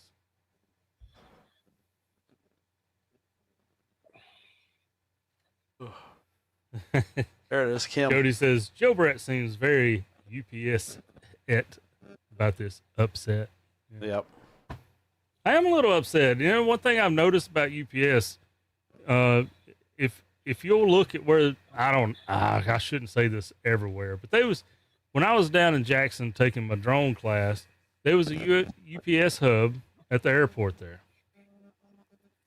Them same 3 planes. It was 3 planes. Only one of them disappeared the whole week. The other 2 never moved. Well, you go up here to Memphis, and Memphis is 98% FedEx traffic. Constantly, tail to tail, man. So I'm like, maybe that just wasn't one of their main hubs for UPS or something. Kim, if you're listening, I'm sending you the link through email right now. There you go. I just hit her in chat. So Man, I gotta go all the way back to YouTube and get my chat back up. Tell you what, I gotta watch an ad. What? All right, Get your she was phone away sent. from the mic. She was notified. Now it's up to her. She was notified. We'll take care of that. Take care of that. Easy is though. No, man, we gotta take care of business, man. I'm watching the clock. Say We're you an got hour. that- you We're got an a hour voice- and 20. We're an got hour this- and 20. You got this rattle in your voice that we ain't heard before. You like we did. Really? That. Yeah, man. Really? Got the rattles? No. Easy. Hang on. Yeah, you started No. getting that Jennifer voice, the way you talk to Jennifer. Oh coming out. no! Heck, no! No. No, I'm watching the clock. behave. We're an hour and 20, almost 25 minutes in here. She wants to come on, man. We got to get her on now, man. Now's the time. Right? It's hard to get them West Coast folks up in here. Right. It's still daylight where she at. Yeah.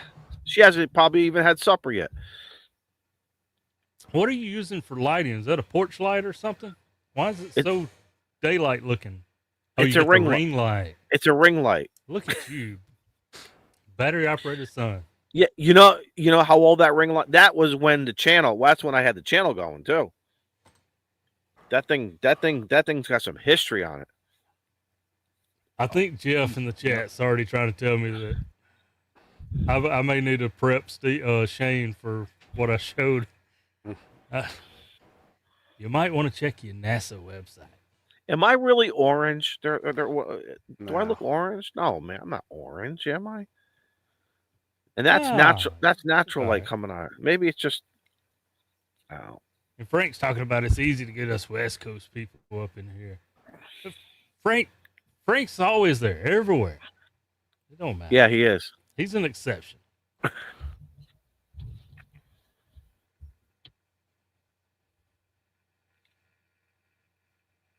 I heard a doorbell. Is that her? Yep. Kim, It'd be good. give us a It'd be- thumbs up when you're ready. It'll be good to talk to her.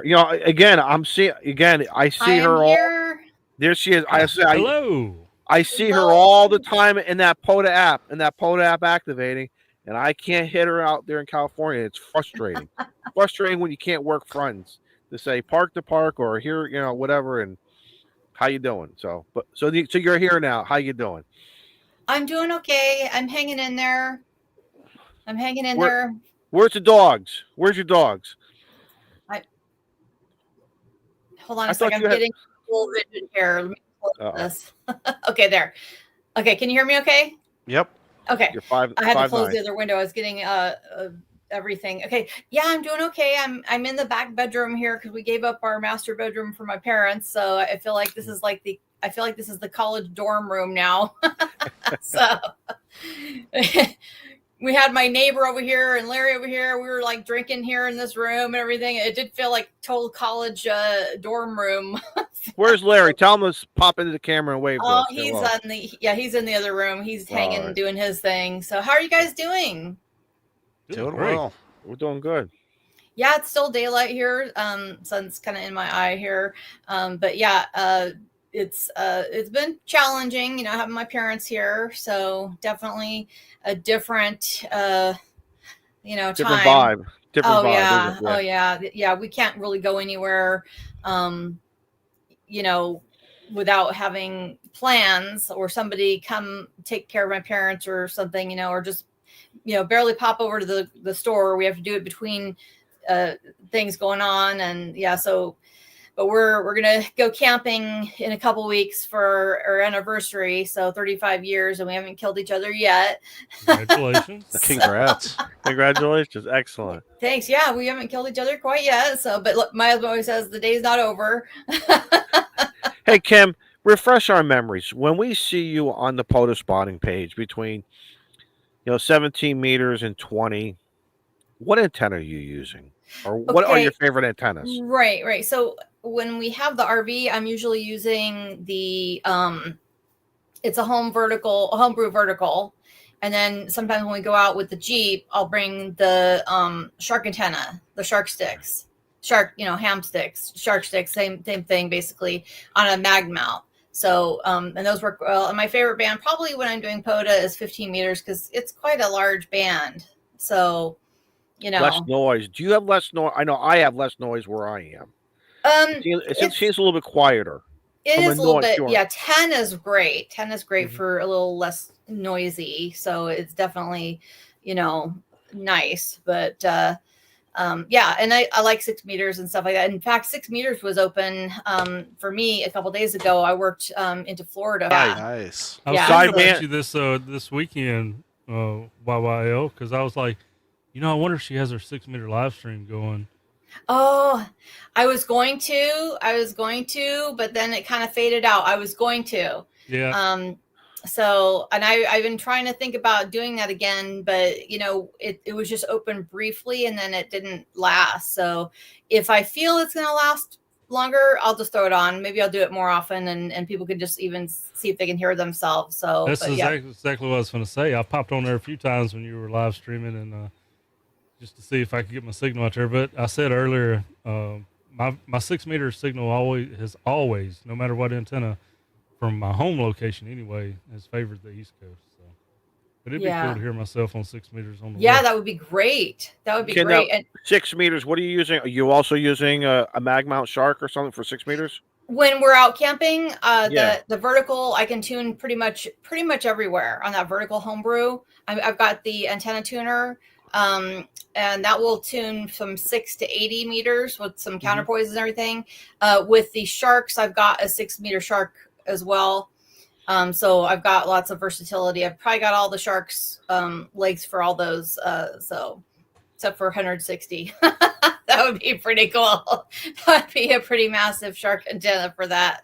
The band I mentioned earlier, we haven't had a lot of sunspots over the last maybe 3 or 4 weeks. Maybe did you see that again and that's all from where I am in the New England area, Atlantic Ocean, East Coast of America.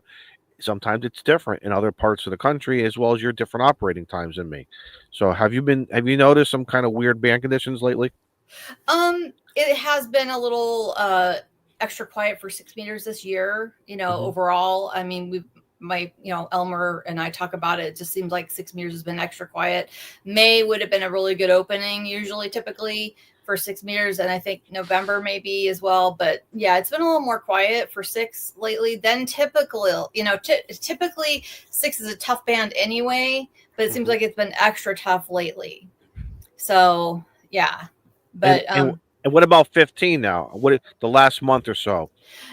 15 has been actually pretty good. I thought, I was out on the shark antenna on 15 meters and I made a contact to New Zealand. So from POTA. So, so those things work pretty good. I was on the sharks one time and, the guy was asking me, "Oh, what antenna are you on?" I'm like, "Oh, I'm just on the shark." He says, "Oh, they're awful antennas." Like, I've had pretty good luck with them.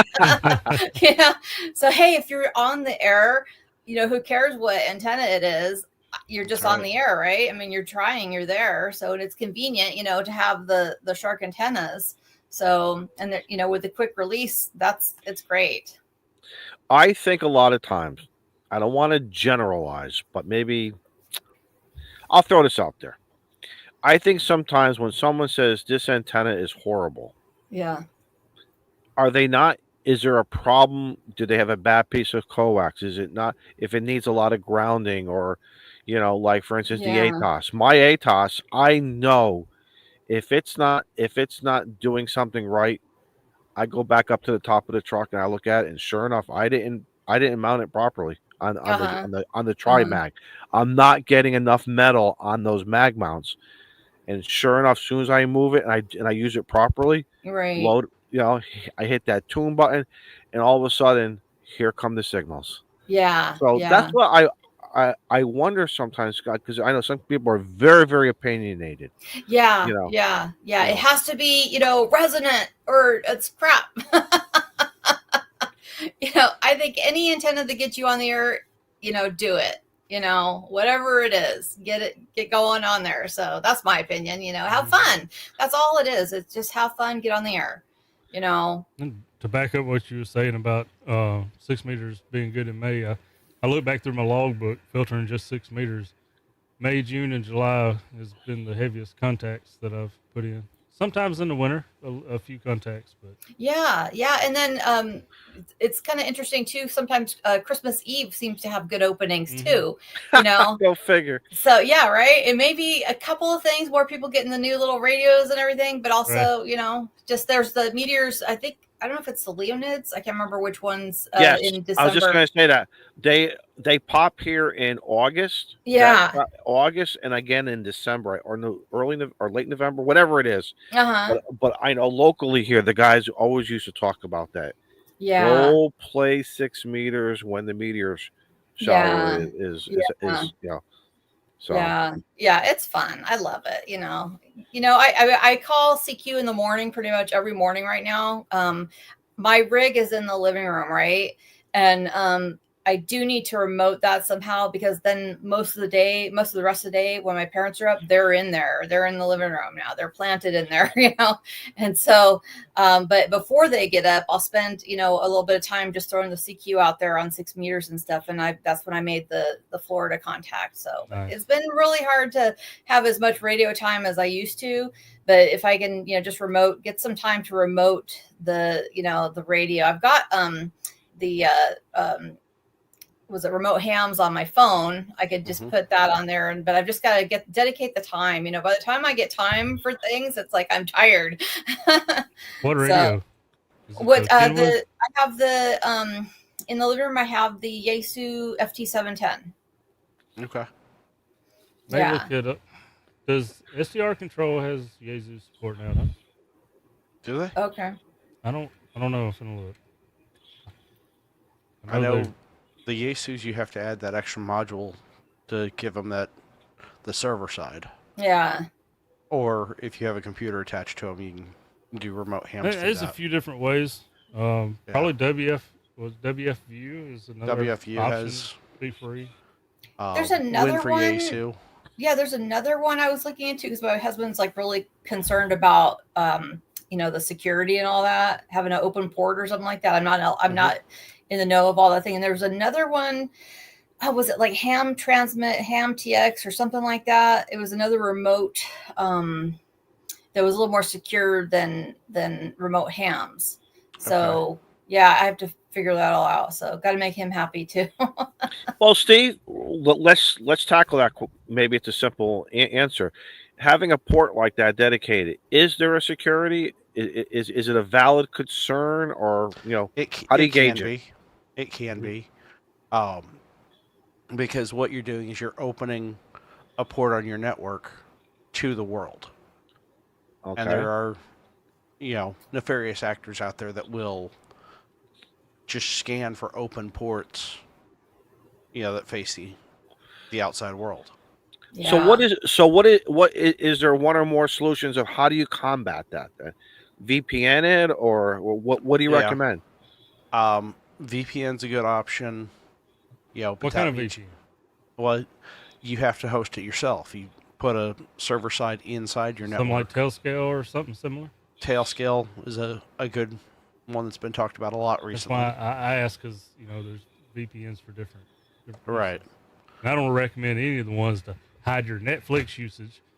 A lot of those are shady. You have to be careful with those. They're actually stealing your info. That one, I can't remember what it was called, like Ham TX or something like that, Remote TX or something like that. That one's supposedly much more secure from what I did a quick search on. I forget which one it was, though I didn't memorize it. But yeah, because that's been the issue, is that the port being open, and my husband's worried about the security. So, and I can understand that, So. Guys in the chat are saying open VPN. Or, of course, Don's going to say just get a flex. Just get a flex. Just get just throw the money out there. Just get a new Aurora and be done with it. Okay, so if I bought only, what, $8,000? So does the 7760, is that one able to remote without going and opening ports and all that? Yes. That's what I heard. So I'm gonna have to justify that purchase that way. Yeah.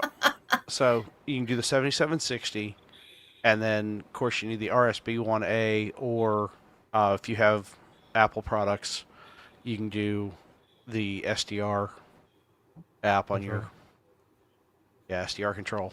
Okay. So I just need to spend a bigger amount of money.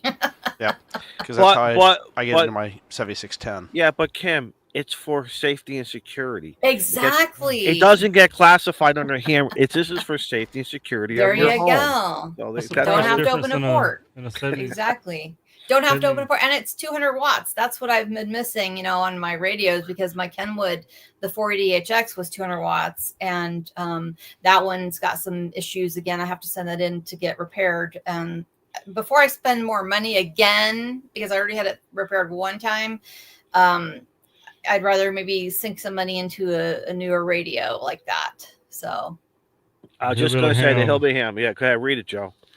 Couple more grand of the 7760. You could have the 500 watts plug and play. Everything built in. You know what to do. Get out that piece of paper and write down the models and see what each one offers. And then at the bottom, what the cost is going to be versus what your knowledge is, what you're willing to learn to do the interfacing as well as us.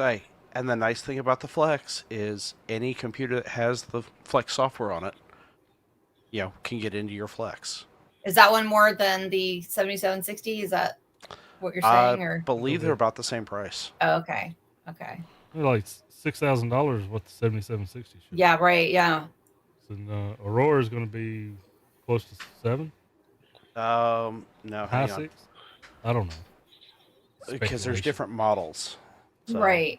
Yeah, there's 4 different configurations, but the Aurora is changing the game. You're generating less heat with it. You got 500 watts in the box. You plug it into a 110 outlet. The power supply is built in. The tuner's built in. So you can consolidate 3 pieces of equipment right there. Isn't that nice? It's wow. Nice. That's a nice option, isn't it? That's a nice option. That is. Options. Many options right there. Aurora 510 is $6,200 right now. Oh, hey. Yeah. So that's all. Well, I mean, you talk you could compared do it with the 8400 for 7760. Exactly. Yeah. Yeah. Maybe no, we ought to see if we can get a Clubhouse discount coupon going, and that would help. Maybe we ought to contact Yeah, them. there you go. There you go. Yeah. If K6YYL you're looking ham at, radio lady needs a new radio. you can get the So long, Mo. 7-3. Plex 8400 for $2,500, but that's only a 100-watt radio. Yeah, I really want to get 200 watts again if I can. So, yeah, I missed that extra wattage. But now I'm hearing 500 watts. Yeah, right. Has the amplifier Get greedy built with in. the wattage, right? Well, I wonder how long Wow. before they come out with a legal limit. So, Kim, then what do you use at the house then for an antenna or antennas? What do you have at the house? Right now, because let's see, we've got the Jigu one antenna, that one, what is it, G4 or whatever antenna, that one's up there, and then there's a homebrew 6 meter antenna up there, and then I've got a folded dipole for 80 meters and 40 meters, and then I can do 60 meters on that as well, and then I've made a redneck 160 meter antenna, but I got to fine tune that. So that thing goes all around the property in this small little property. It goes all around. Yep. Not very effective, but I've still got to figure that one out. So does it get you on the air? Do you like 160? I've tried. I've still got to, it's the SWR is not so great yet. So I'm still tinkering with that. So, but it's cut for 160. So, Okay. So Yeah. my DX commander, I can do 80 meters and I'll tune it to 160. Not the best, still 3-ish. But one night I had nothing else better to do in the wintertime, and I was just going up and down the band. Caught some guys, they were probably around 200-300 miles away from me, and it was sort of like 17 meters. They were gentlemen. Yeah. It was a great conversation. Some of the topics were a little bit above and over my understanding. But regardless, there was no, couple of guys jumped in and one guy was brand new. And to me, it was very encouraging. It was very that's encouraging. Because, sometimes on the bands, it can get like the Wild West. And I don't like right. that. Yes. Yes. Oh, yeah. Certain spot on 80 meters is like that. Yeah. Couple bands have that. Yeah, and 40. There's one there in 42. So right, hey, so you stay away if it's not. Yes, if that's not your cup of tea, that's why. My grandfather always said, "You don't like what you hear." That's why it's called a VFO. Exactly. Oh. Yep.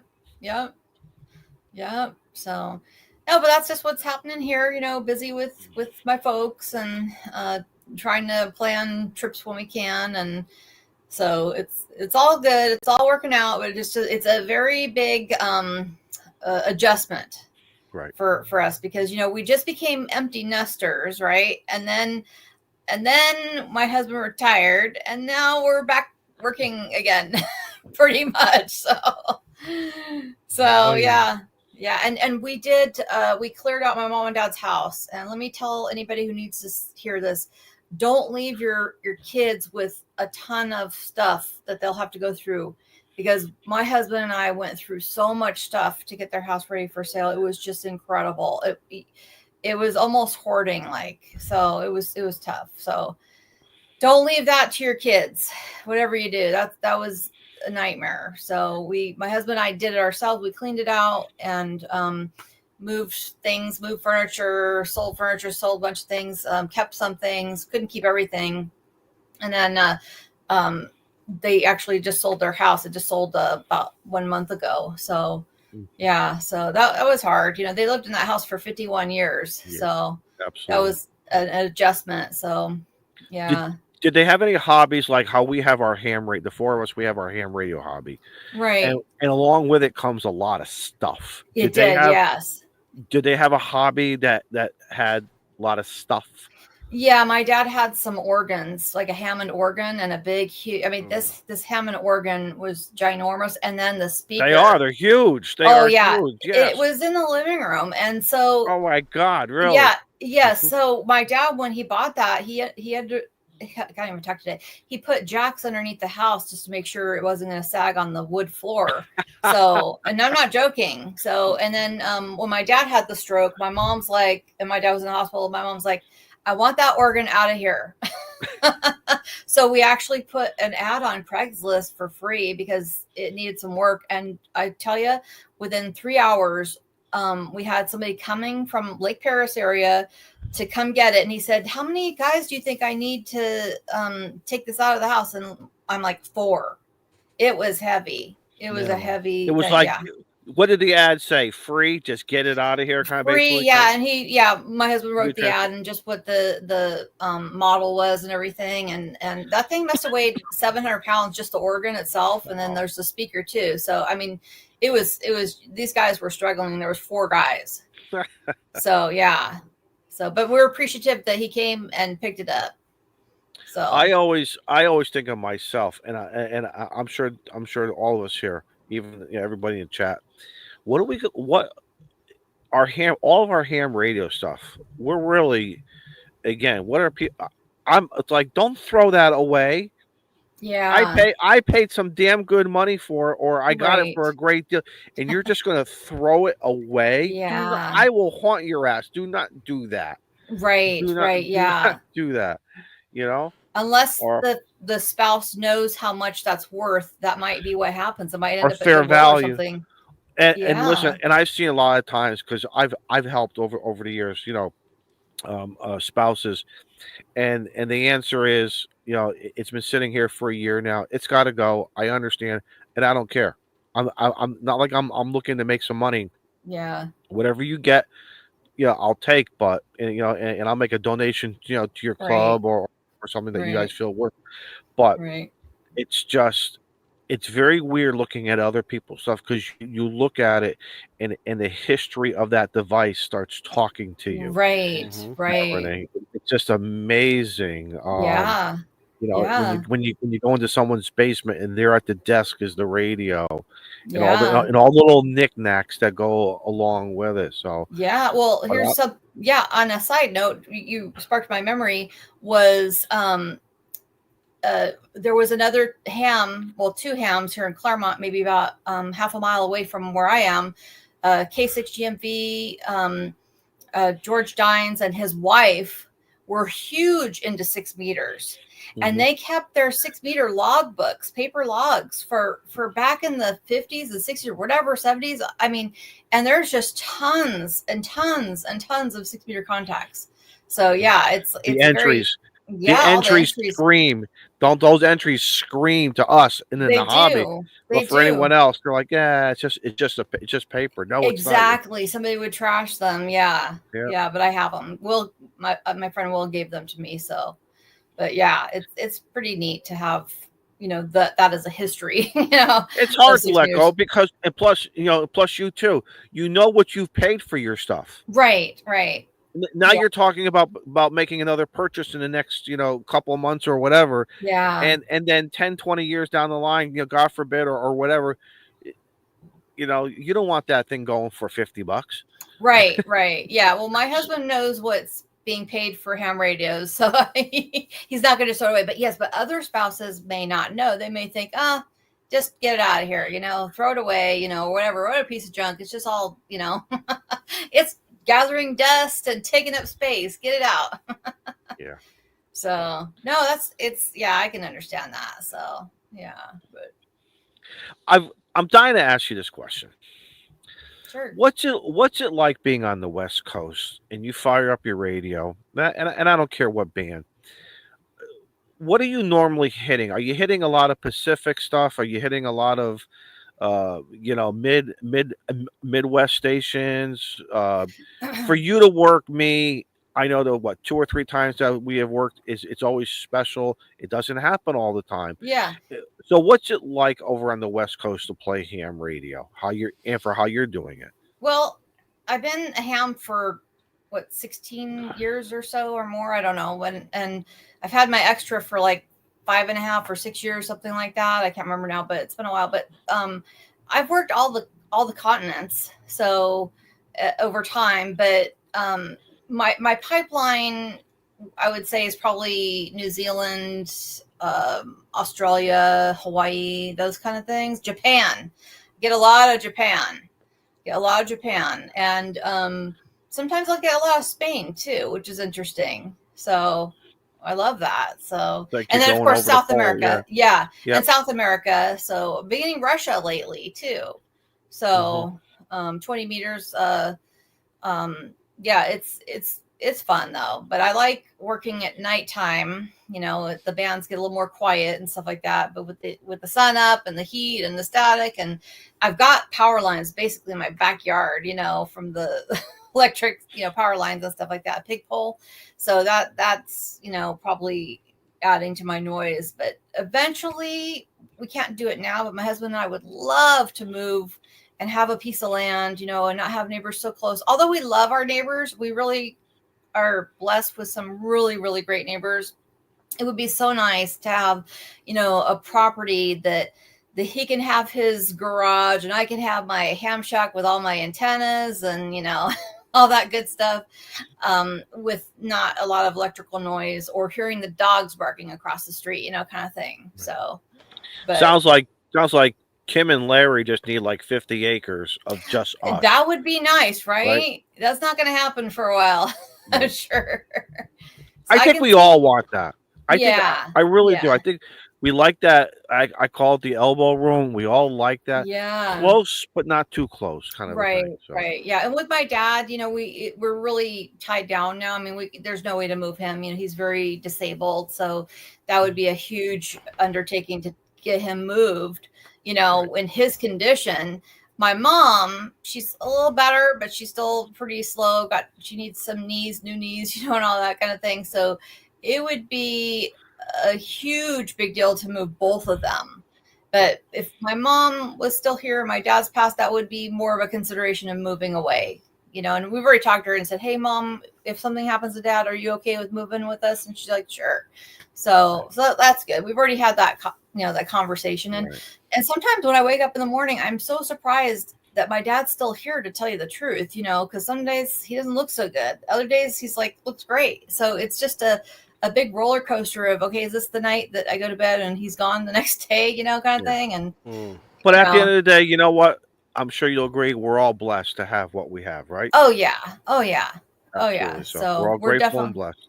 Yeah. So definitely didn't think we would be doing this at the time of life, you know, my husband and I are at now, you know, but it is what it is. So, you know, and they didn't plan for retirement. So, you know, the house sale is what they're living off of now. So, and we just, if they were to go in a nursing home, that money would be just swallowed up pretty quick. Oh yeah, the nursing homes are just crazy price. Yeah, it's terrible. But you know, some people are fortunate to be able to do that. But you know, in our situation, we can't. So it made sense to bring them here. So, and now we're just the hired help. Just kidding. So getting back to you now for a minute, and I don't think we touched this the last time. Besides the RV, like on your own personal vehicles, do you play radio? Do you know the VHF, UHF repeaters in your area? Do you have anything installed or? No, nothing is permanent in the RV or any cars and stuff like that. So when we're driving, we're just driving, and you know, not really playing radio. Although I do have one of my handhelds that I'll just have, and I can listen to while we're driving. I have like earbuds. I actually can plug them into and just listen. I've actually heard, because we have my call sign is on the RV, and I've actually heard somebody call my call sign through, you know, when I'm listening to like 146.520. So, and then I've tried to come back to them, but you know, being on the freeway, that it goes pretty fast. But yeah, so there's nothing really. That's always a surprise, isn't it? Though. Yeah, because I'm just listening, you know, and sometimes when we're driving, where's that radio? I'm trying to think where it is. Oh, it's over there. But yeah, it's the Yaesu VR8. So, and then, you know, 2 meters, 440, 220, and it has 6 meters as well. But I'll listen to 2 meters, you know, on the simplex, you know, calling frequency. And sometimes we're just driving, I'll hear soda, you know, people working soda, someone's no on the air. kidding. Oh yeah, my God. I'll hear them. I can't come back to them. They will never hear me, from, the RV inside the RV, but I can hear them sometimes, working other people. And yeah, so we're here locals talking to somebody. I know they're never going to hear me with the antenna inside the RV. I'm not going to transmit through that most likely. So, Wow. but yeah, it's fun. I love that. So, yeah, we're going to get out again, go camping in a few weeks and just have a nice time. I'm going to go to the beach, going to go to Refugio State Beach up near Santa Barbara. So enjoy. Is that a photo park? Is that a photo park? It is. Yes, it is. I've activated that one before. So yeah, it's nice. So my favorite park, Emmawood State Beach, is closed for camping right now because they had some big king tides and just wiped out some of the roads coming into the park. And so they're going to eventually have to fix that. So I cannot imagine that. Tides coming in and ruining the roads. Yeah, the road was already really narrow to begin with. And so, yeah, it's got a lot of history, that area. And I think one of the parts of the history for the Emmawood State Beach is I think it was a old World War II artillery range as well.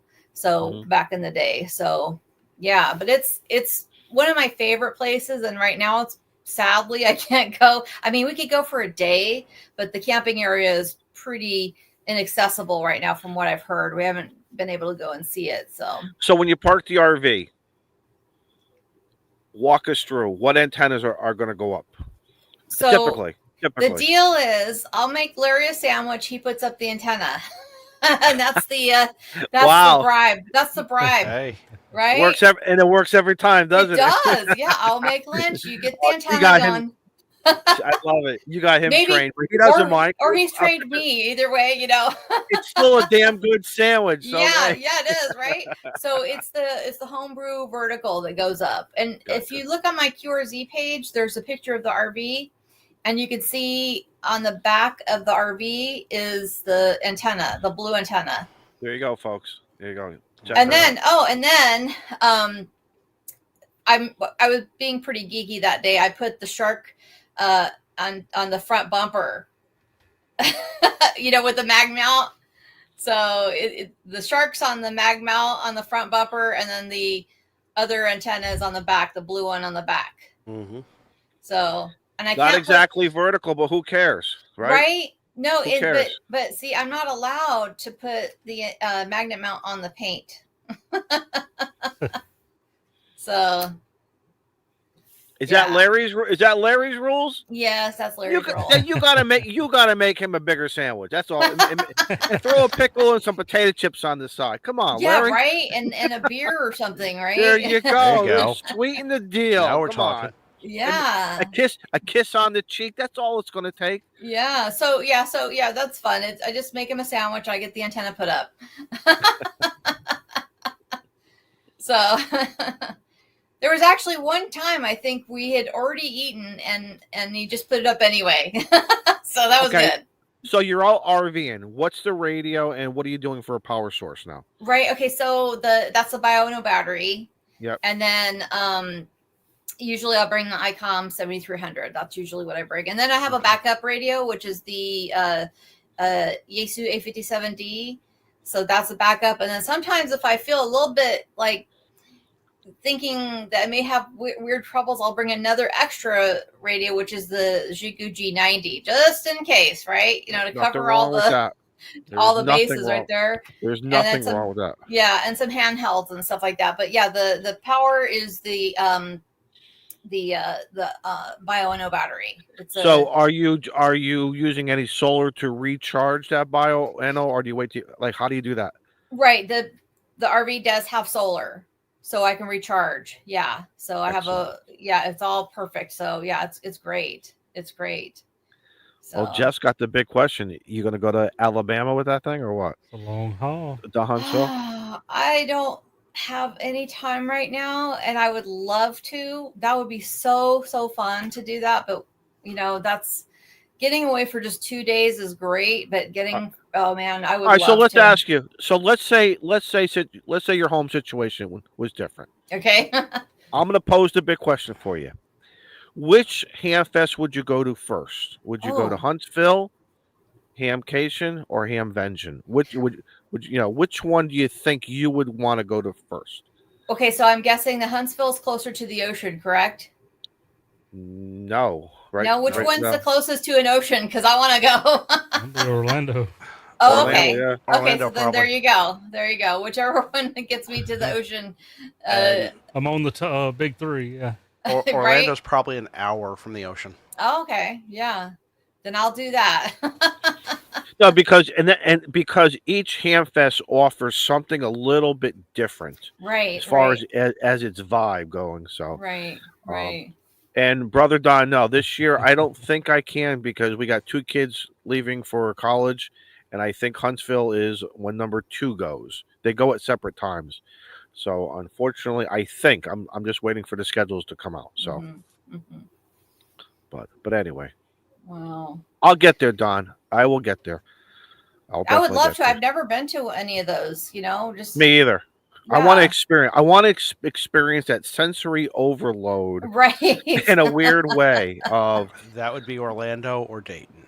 Okay, yeah, Orlando sounds good. Yeah, I would love to. Yeah, we went to Florida back in 1999, but that was for a business trip for my husband, and it was back in the day. Then 1999, they were trying to get us to move out there with this company, and when we saw the size of the mosquitoes, we were a little concerned. That's the state bird of Florida. Yep. Well, yep. Steve and Joe, put everything else aside. The eyeball handshake and QSOs have got to be great because I miss that here in my region. I really miss. Am I right? That's got to be great to, especially that first time. Yeah. Absolutely. And Jeff said it. He's been to all 3. Huntsville's his favorite. He grew up in Orlando though. Oh. So there is that. Yeah. Huntsville was my first. And that one is now just on my list to go to every year.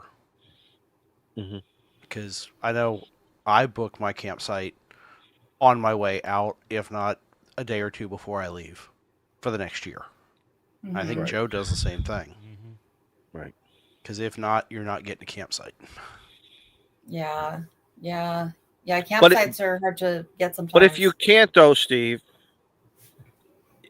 can you stay at a local hotel and just carpool from the Absolutely. Yeah, you can, or whatever, You if you rent a vehicle, partaking at the right. park at night. Right. So the Hamfest happens right next door to a hotel. You don't even have to walk outside if you want to spend the money on that hotel. The Embassy Suites? I think it is the Embassy. You never have to leave the air conditioning if you don't want to. Yeah, you could literally catch a shuttle from the airport over to the Embassy and never even have to have a car. Right. Now, if you want to come up to the mountain where we're at, right. And there's other parks. It's just not where we're congregating at. Right. Yeah. So if you're set on bringing a camper or renting a camper or tent camping like Ed likes to do or whatever. Yeah, there's other close by parks. Wow. Yeah, that would be a dream to go to one of those. I would love to. I would really love to, but not at the moment. Huntsville's just what's so attractive about it is everybody gets to slow down a little bit. There's still tons of new gear and new vendor things, and then there's a big flea market section as well, and really it just keeps growing.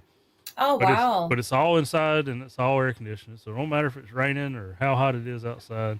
Unless you're like me and you buy an Ameritron amplifier and didn't bring no cart to tote it 3 miles back to the car. Oh, wow. But, right. Sucker. Yeah. Right. But just getting to experience the show and see everything at the show within the weekend, but then having so much time to sit and meet with folks at when we get together at the pavilion or when we go out to the town of Huntsville and find somewhere to eat and hang out. I haven't been to Orlando, but Dayton. Now, Dayton is something that every ham radio operator that ever wants to go to any Hamfest should experience. But it's just so huge, and anybody trying to make content or maybe working a booth or something like that, it's just so busy. So what's your favorite restaurant out there then when you go and you're done and you think you guys are going to catch something to eat? And At Huntsville? Yeah.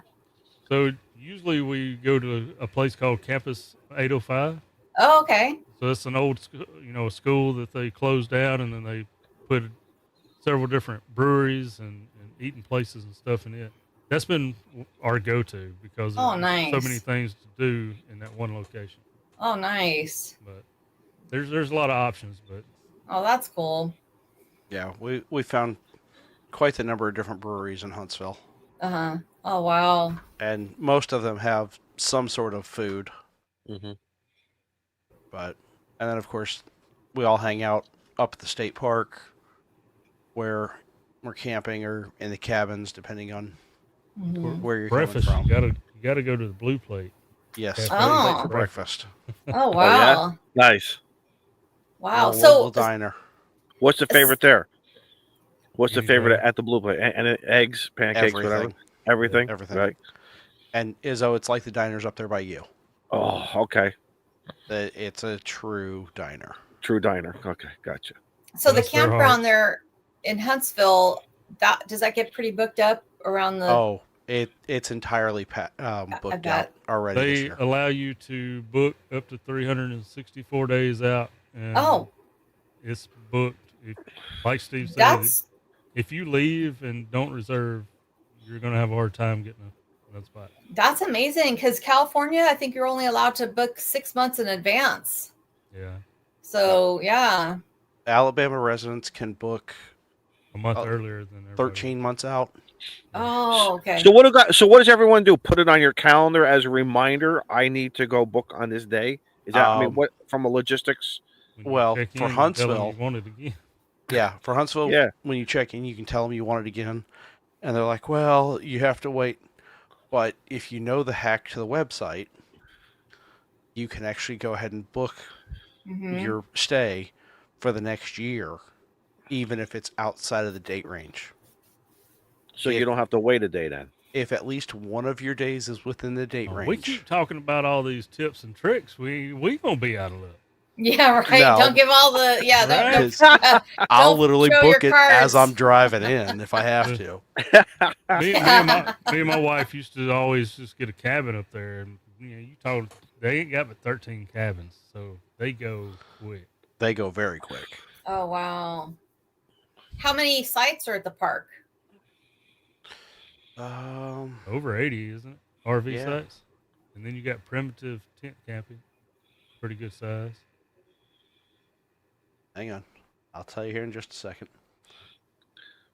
I am pulling it up right now. Jody says it best. Give away all your tricks and you'll be bunking with Jim. Oof. Now, because Jim gets the single cabin. Stack them and rack them? It comes down to that. I'm going to stay at the Ranger's house. I wouldn't be surprised if he doesn't set up some campsites in his front yard.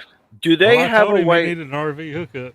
Do they have a way of expanding that Huntsville? The area that you guys always go. Is there a way of them expanding? Oh yeah, the building they're in, the Van Braun Center. Mm-hmm. Yeah, Mark has talked about that before. They've got so many options to expand in that building, they'll never run out of space. Okay, and then what about the pavilion now, which is a total separate? Oh, no. Yeah, well, that's the park. So. The park, the pavilions are what they are. There are 102 campsites. Oh, that's nice. Yeah. And I think there are, nice. let's see, 85. Really nice. There's 85 RV sites. Oh. And then the rest are primitive. Nice. That's a decent amount. Is it fair to say, though, the ham radio YouTube world exploded that area? Probably over the last 5 or 6 years. Yeah, did it increase the popularity of that park? I'm sure. Yeah, right. That's what I'm thinking. Well, POTA and everything interesting else. Thing that park is popular on its own. Yeah, okay. That weekend we're known as the ham radio people.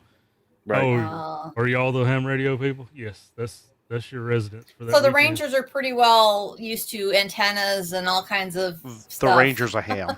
Yeah. Oh, okay, there you go. That's even better, right? Yeah, he busted us on 5-2 one year. The first year. First year. Yeah. So Oh, nice. Wow. Yep. Yeah, I'm looking this year for Huntsville. There are there's a few primitive sites remaining still. Now, what But is considered a that's it. primitive? What is for a guy like me who doesn't know? What does a primitive site mean? That's Like tent tent. only. Tent Yeah. only. Okay. you can bring a sleeping bag too, but It's a flat. I'm picturing a 15 by 15 piece of land for you. Doubt it. Doubt. Well, what's it's primitive? 10 by 10. Full shade, no water, no sewer, 8 guests maximum, 2 vehicles. Okay. How far away is the bathroom? You have to look that up on the map. Yeah. Yeah. Yeah, you're gonna have to plan your. Right. If you need a bathroom close, you need to know where that is. When you're making your reservation. Because I'm an old man, so if I got to get up at 3 o'clock and 4 o'clock. There's a reason my site is directly across from the bathhouse.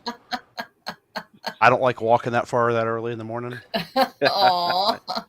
yeah, if you're tent camping, it's like hiking and hemming. Lou said it's the hall. I was just gonna say a pit toilet or whatever, man. There's gotta be. Can I bring a 5-gallon, a Home Depot bucket with me? I mean, it is full shade. There's plenty of trees around. I'm not saying you can, but I'm not saying you can't. Yeah, Right. Mike MRD car camped at least one night in a primitive. Oh, yeah, in a primitive spot do one that, night, yeah. and then And he moved over to car Palace camped. Spot. Yeah. Yeah, a lot of people do that. Jeff's mentioning about the deer. That's all. I'm sure the deer's gonna look at me and say, "Dude, what are you doing?" Oh, that's one They'll of the come cool. over If and you steal like your food. nature, like so, that's one of the things that I do at the park at Huntsville. Is I like to get up early in the morning. Hopefully the weather's just right to where it's kind of foggy. I love a foggy morning, especially when you're up in a little mountain. Oh, nice. But then you get a cup of coffee and go walking the trails, and like 10, 15 feet away from you, there's deer walking. Oh, wow. On Joe, business. walk the trail. Hell, we were sitting on your camping pad, Yeah. Wow. and they walked right past us, like 8 feet away. Oh. Kim, one year we had to call the ranger. We was like, "Hey, buddy, we got a little fawn that Mama done run off and left her, Aw. and he's keeps getting closer to us, and he's Aw. like, don't touch it." I'm like, "We're not," but he's already ran us away from the picnic table. We're standing in Aw. the road. We need you to come get this thing. Right. Like, Aw. it's cool, and I'm having to keep my wife from scooping it up and catching a federal charge, trying to take it home. You want to take it home? Yeah, She's already given it a name. It already has a name, Joe. At that point. Mm. So Yeah, the worst animal we've run across in camping, is a skunk. I mean, I have never been sprayed, but we were at El Capitan State Beach one time in the lower loop, and at nighttime there was about 10 skunks just walking around, at night, and we're like, oh my god, let's Kidding. get out of here. So, Izzo, you asked. Here you go. Here's your primitive campsites up here on the top, Mhm. and then your bathhouse is down at the bottom of the page there, or over on the left loop. And what's another that one. scale? So what's that scale? Like a 5-minute walk, 10-minute walk? I mean, what are we looking at? Yeah, 5 minutes at most. At night, it's it going to feel depends a on little. how good you are. That 5 Yeah, minutes well, is feel like 5 miles. I was It gonna say, will, especially at night. and if you're looking at that lower bathhouse, let me see if I can zoom in on it here. So, 74. Joe, that's your normal spot, right? And that's where I was at last year. I'm in 30 this year. You're in 30? Okay. And I'm over in 51. I got to make that whole big old loop just to get back around to 30. There you go. Oh, yeah, you do. That's a decent sized park for sure. Oh, yeah, it's a great Yeah. park. Yeah, I've seen some of the YouTubers on there, and I see it's really beautiful. A lot of Yep. trees Nice. from what I saw. It's full shade, so don't expect Starling to work. Right. Except in Site 30. Vern was a little upset that I got that. Only That's neat. open view to the sky. Sorry. Yeah, I don't have Starlink, so I don't have to worry about that. But But And yeah, I'm there- sure you're gonna stream from there. You'd want that. So. Oh yeah. Well, Steve, you forgot to mention the buddy sites. Mike in 8YO's 49B. Right. Well, and I'm in 51, either A or B. I don't remember which. And then Ken and Jess from Texas are in the other side of that. So they rent it out as two separate sites. But what you do is you find a friend that is coming, and you make sure that you get that site with them, so you don't have somebody that's not part of your group. Has that happened before? It has. It has. Oh. I don't That could remember be, who was in what's the the word? site. Pretentious? Is Yeah. pretentious Yeah. the word? Yeah. Yeah. Somebody was in, I think, 51A, and then this massive RV pulled into 51B, and they were there for one night. And of course, 49 may have been the party site.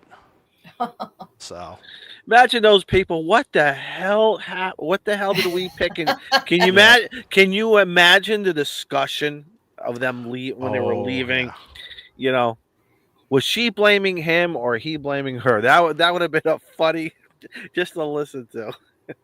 Most of the time we have really good camping experiences, my husband and I, but there's been just a couple times where we've had some of the worst experiences, and that's always because of the partiers there, and they come to party and they're partying hard, to like 4 a.m, and the police is called, and so yeah, that's only happened a couple times, but for as many times as we've camped over the years, we've been pretty lucky, I'd say. But when happens, it's all about the quiet hours, and you can still do your thing, just kind of tone it down, right? Yeah, but we've seen some ragers going on. So There've been some late nights at Huntsville. I can attest to that. There will be, but as long as you tone it down a little bit. Right. And they always schedule the YouTubers forum first thing, Sunday morning? Sunday morning. Do they really? Yeah. Had a That's long penance. Saturday night. So people are like hungover the next day. That's penance. That may or may not have happened. We don't Oh, use okay. confirm nor deny. We don't use that description. We're just a little sleepy. Just a little sleepy. Little Okay. groggy. Yeah. a little Not dehydrated. hungover at all. No. No, Just need some never. milk. Not all at all. Well, what happens after the forum? You guys you probably want to crash around noontime, right? Or do you just start up? Well, so the Sunday show starts kind of really wrapping up about 11, 12 o'clock. Final drawing is not until, 2, Joe? Yeah. But you can tell the vendors are wrapping up about noon, and Right. the flea market starts really clearing out pretty early. That sounds like a fun time.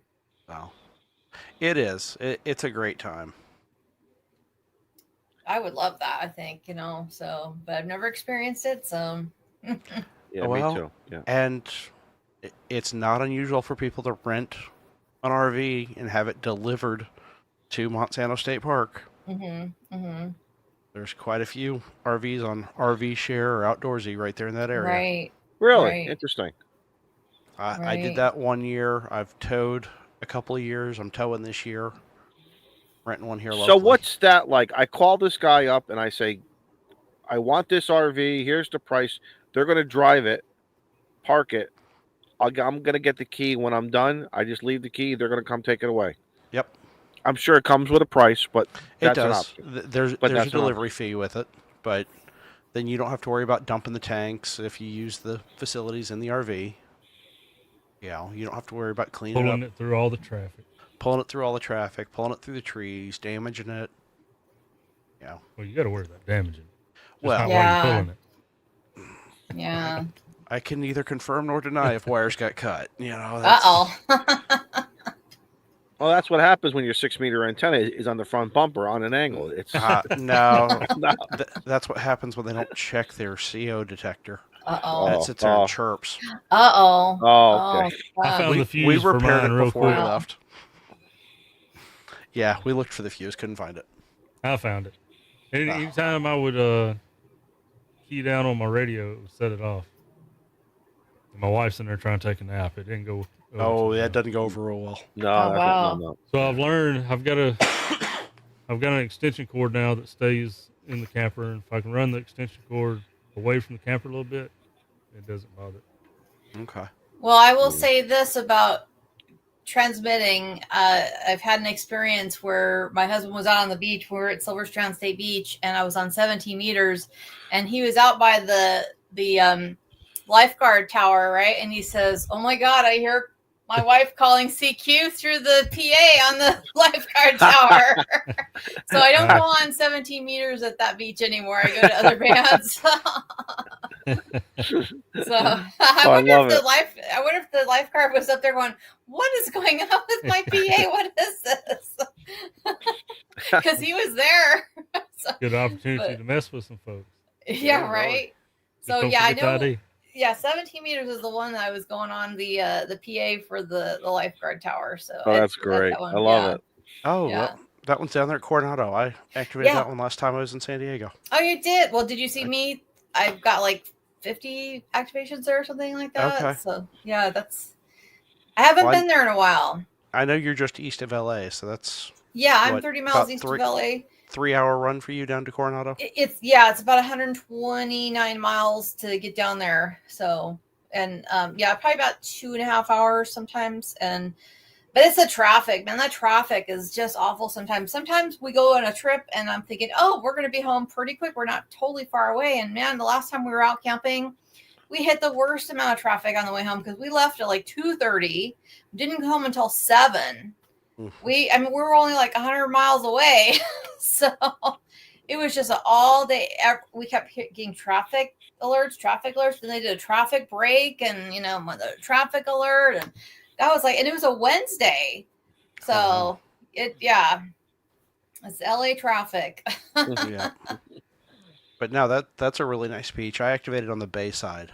Oh, right. I know where that is. Yep. Right there in the pavilions. So. We've been camping there forever. Oh my gosh. Yeah. If I would have been doing POTA back in, obviously POTA wasn't a thing, but you could still backlog. I would have a gazillion contacts from there and many, many, many, activations there. So, but I love it. But the bad thing though, is that they've had a lot of polluted water issues now. So it's just really too bad. I mean, it's been happening, but more so it seems like in the last year or two. I think that from what I heard, I'm not sure, but my husband said that I guess the Navy is not having their troops practice on the beach right now because of that water issue. Oh, wow. Yeah. Okay. So that's what I heard. I don't know if that's true, but that's what he told me. And he was kind of like not wanting to go down there because of the pollution from the water. And that makes me sad because I've swam in that ocean down there and loved it. And I mean, I've had a lot of experiences there in the water. And one time I was swimming, and then when I came back in, my husband said, "Did you know you were swimming right with 4 dolphins right there at you?" I'm like, I didn't know they were there. No kidding, really? Yeah. I mean, he could see them, when the waves curl, you can kind of see in the water, and I'm out there, body surfing and everything. And he's like, there was like 4 dolphins right there with you.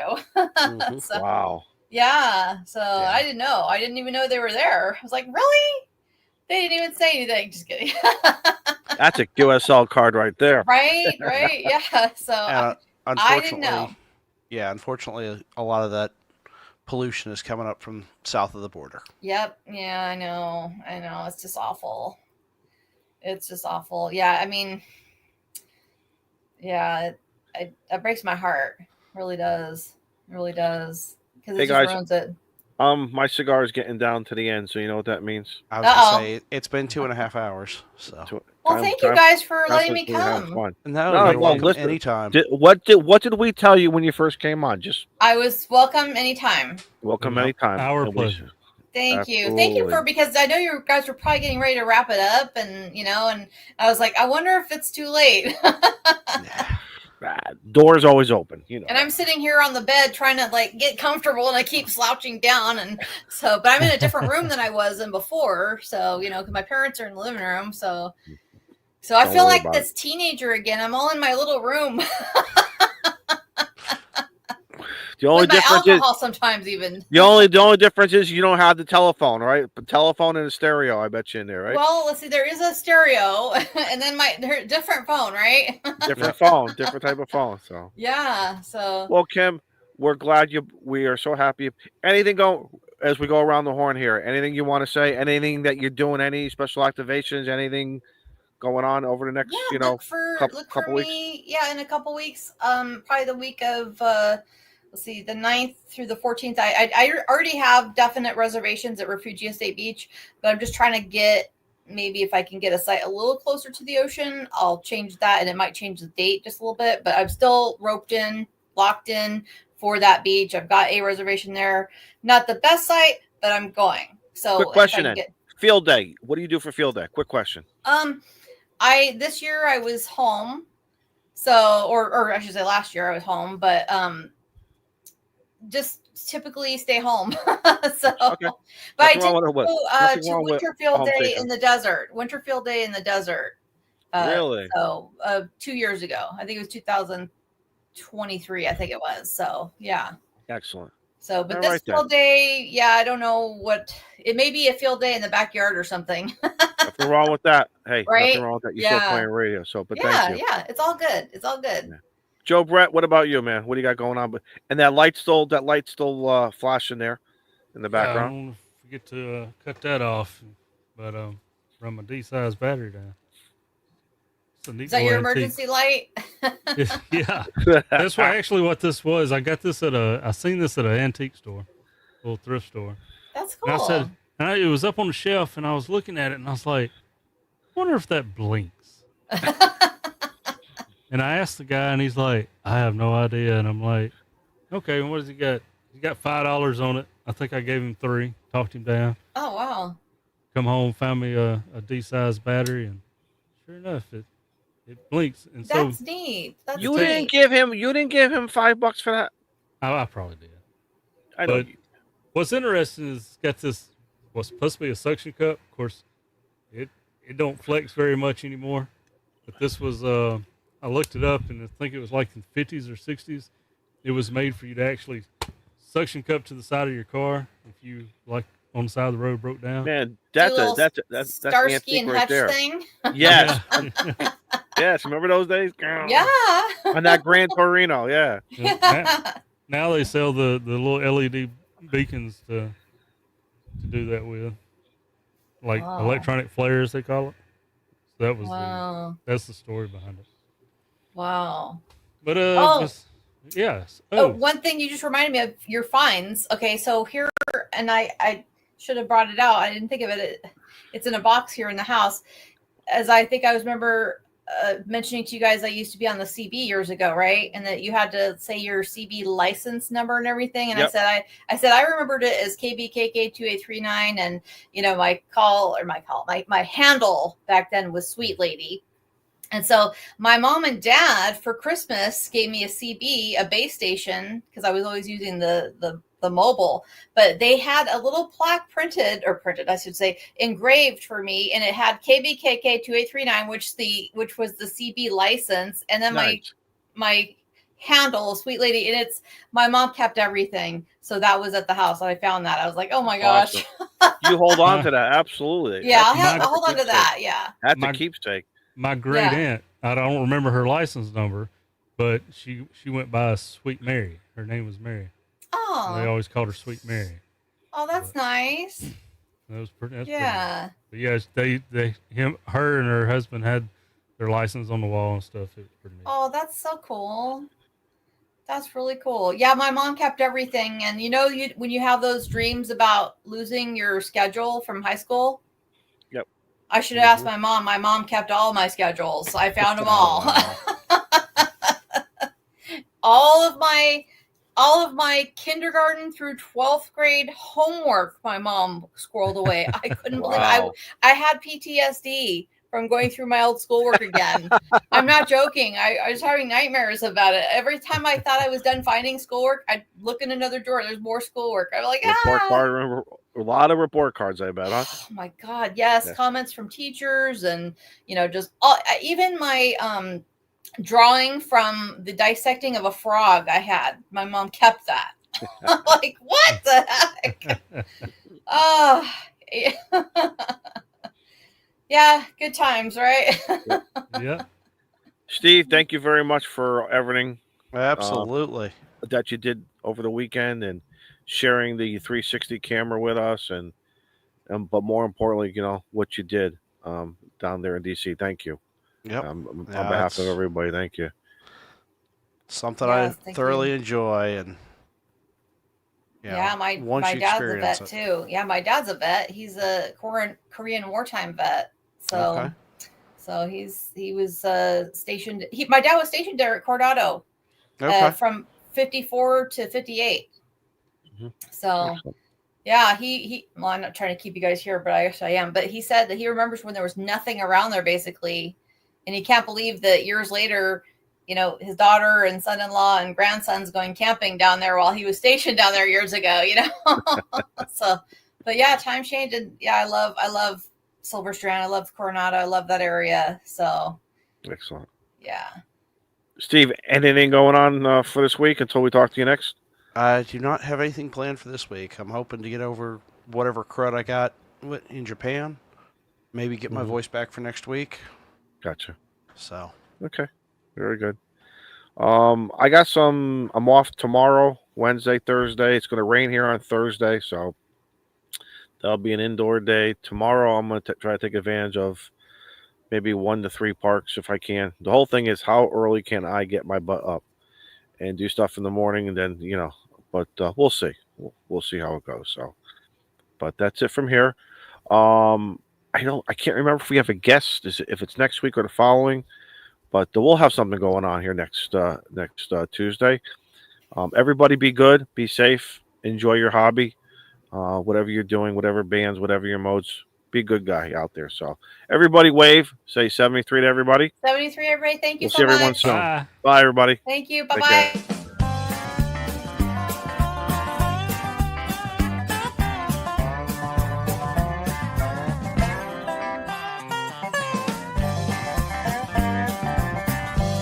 Turn that darn tower light off. It ain't tall enough. If you work Kim, you can work around 11 meters too.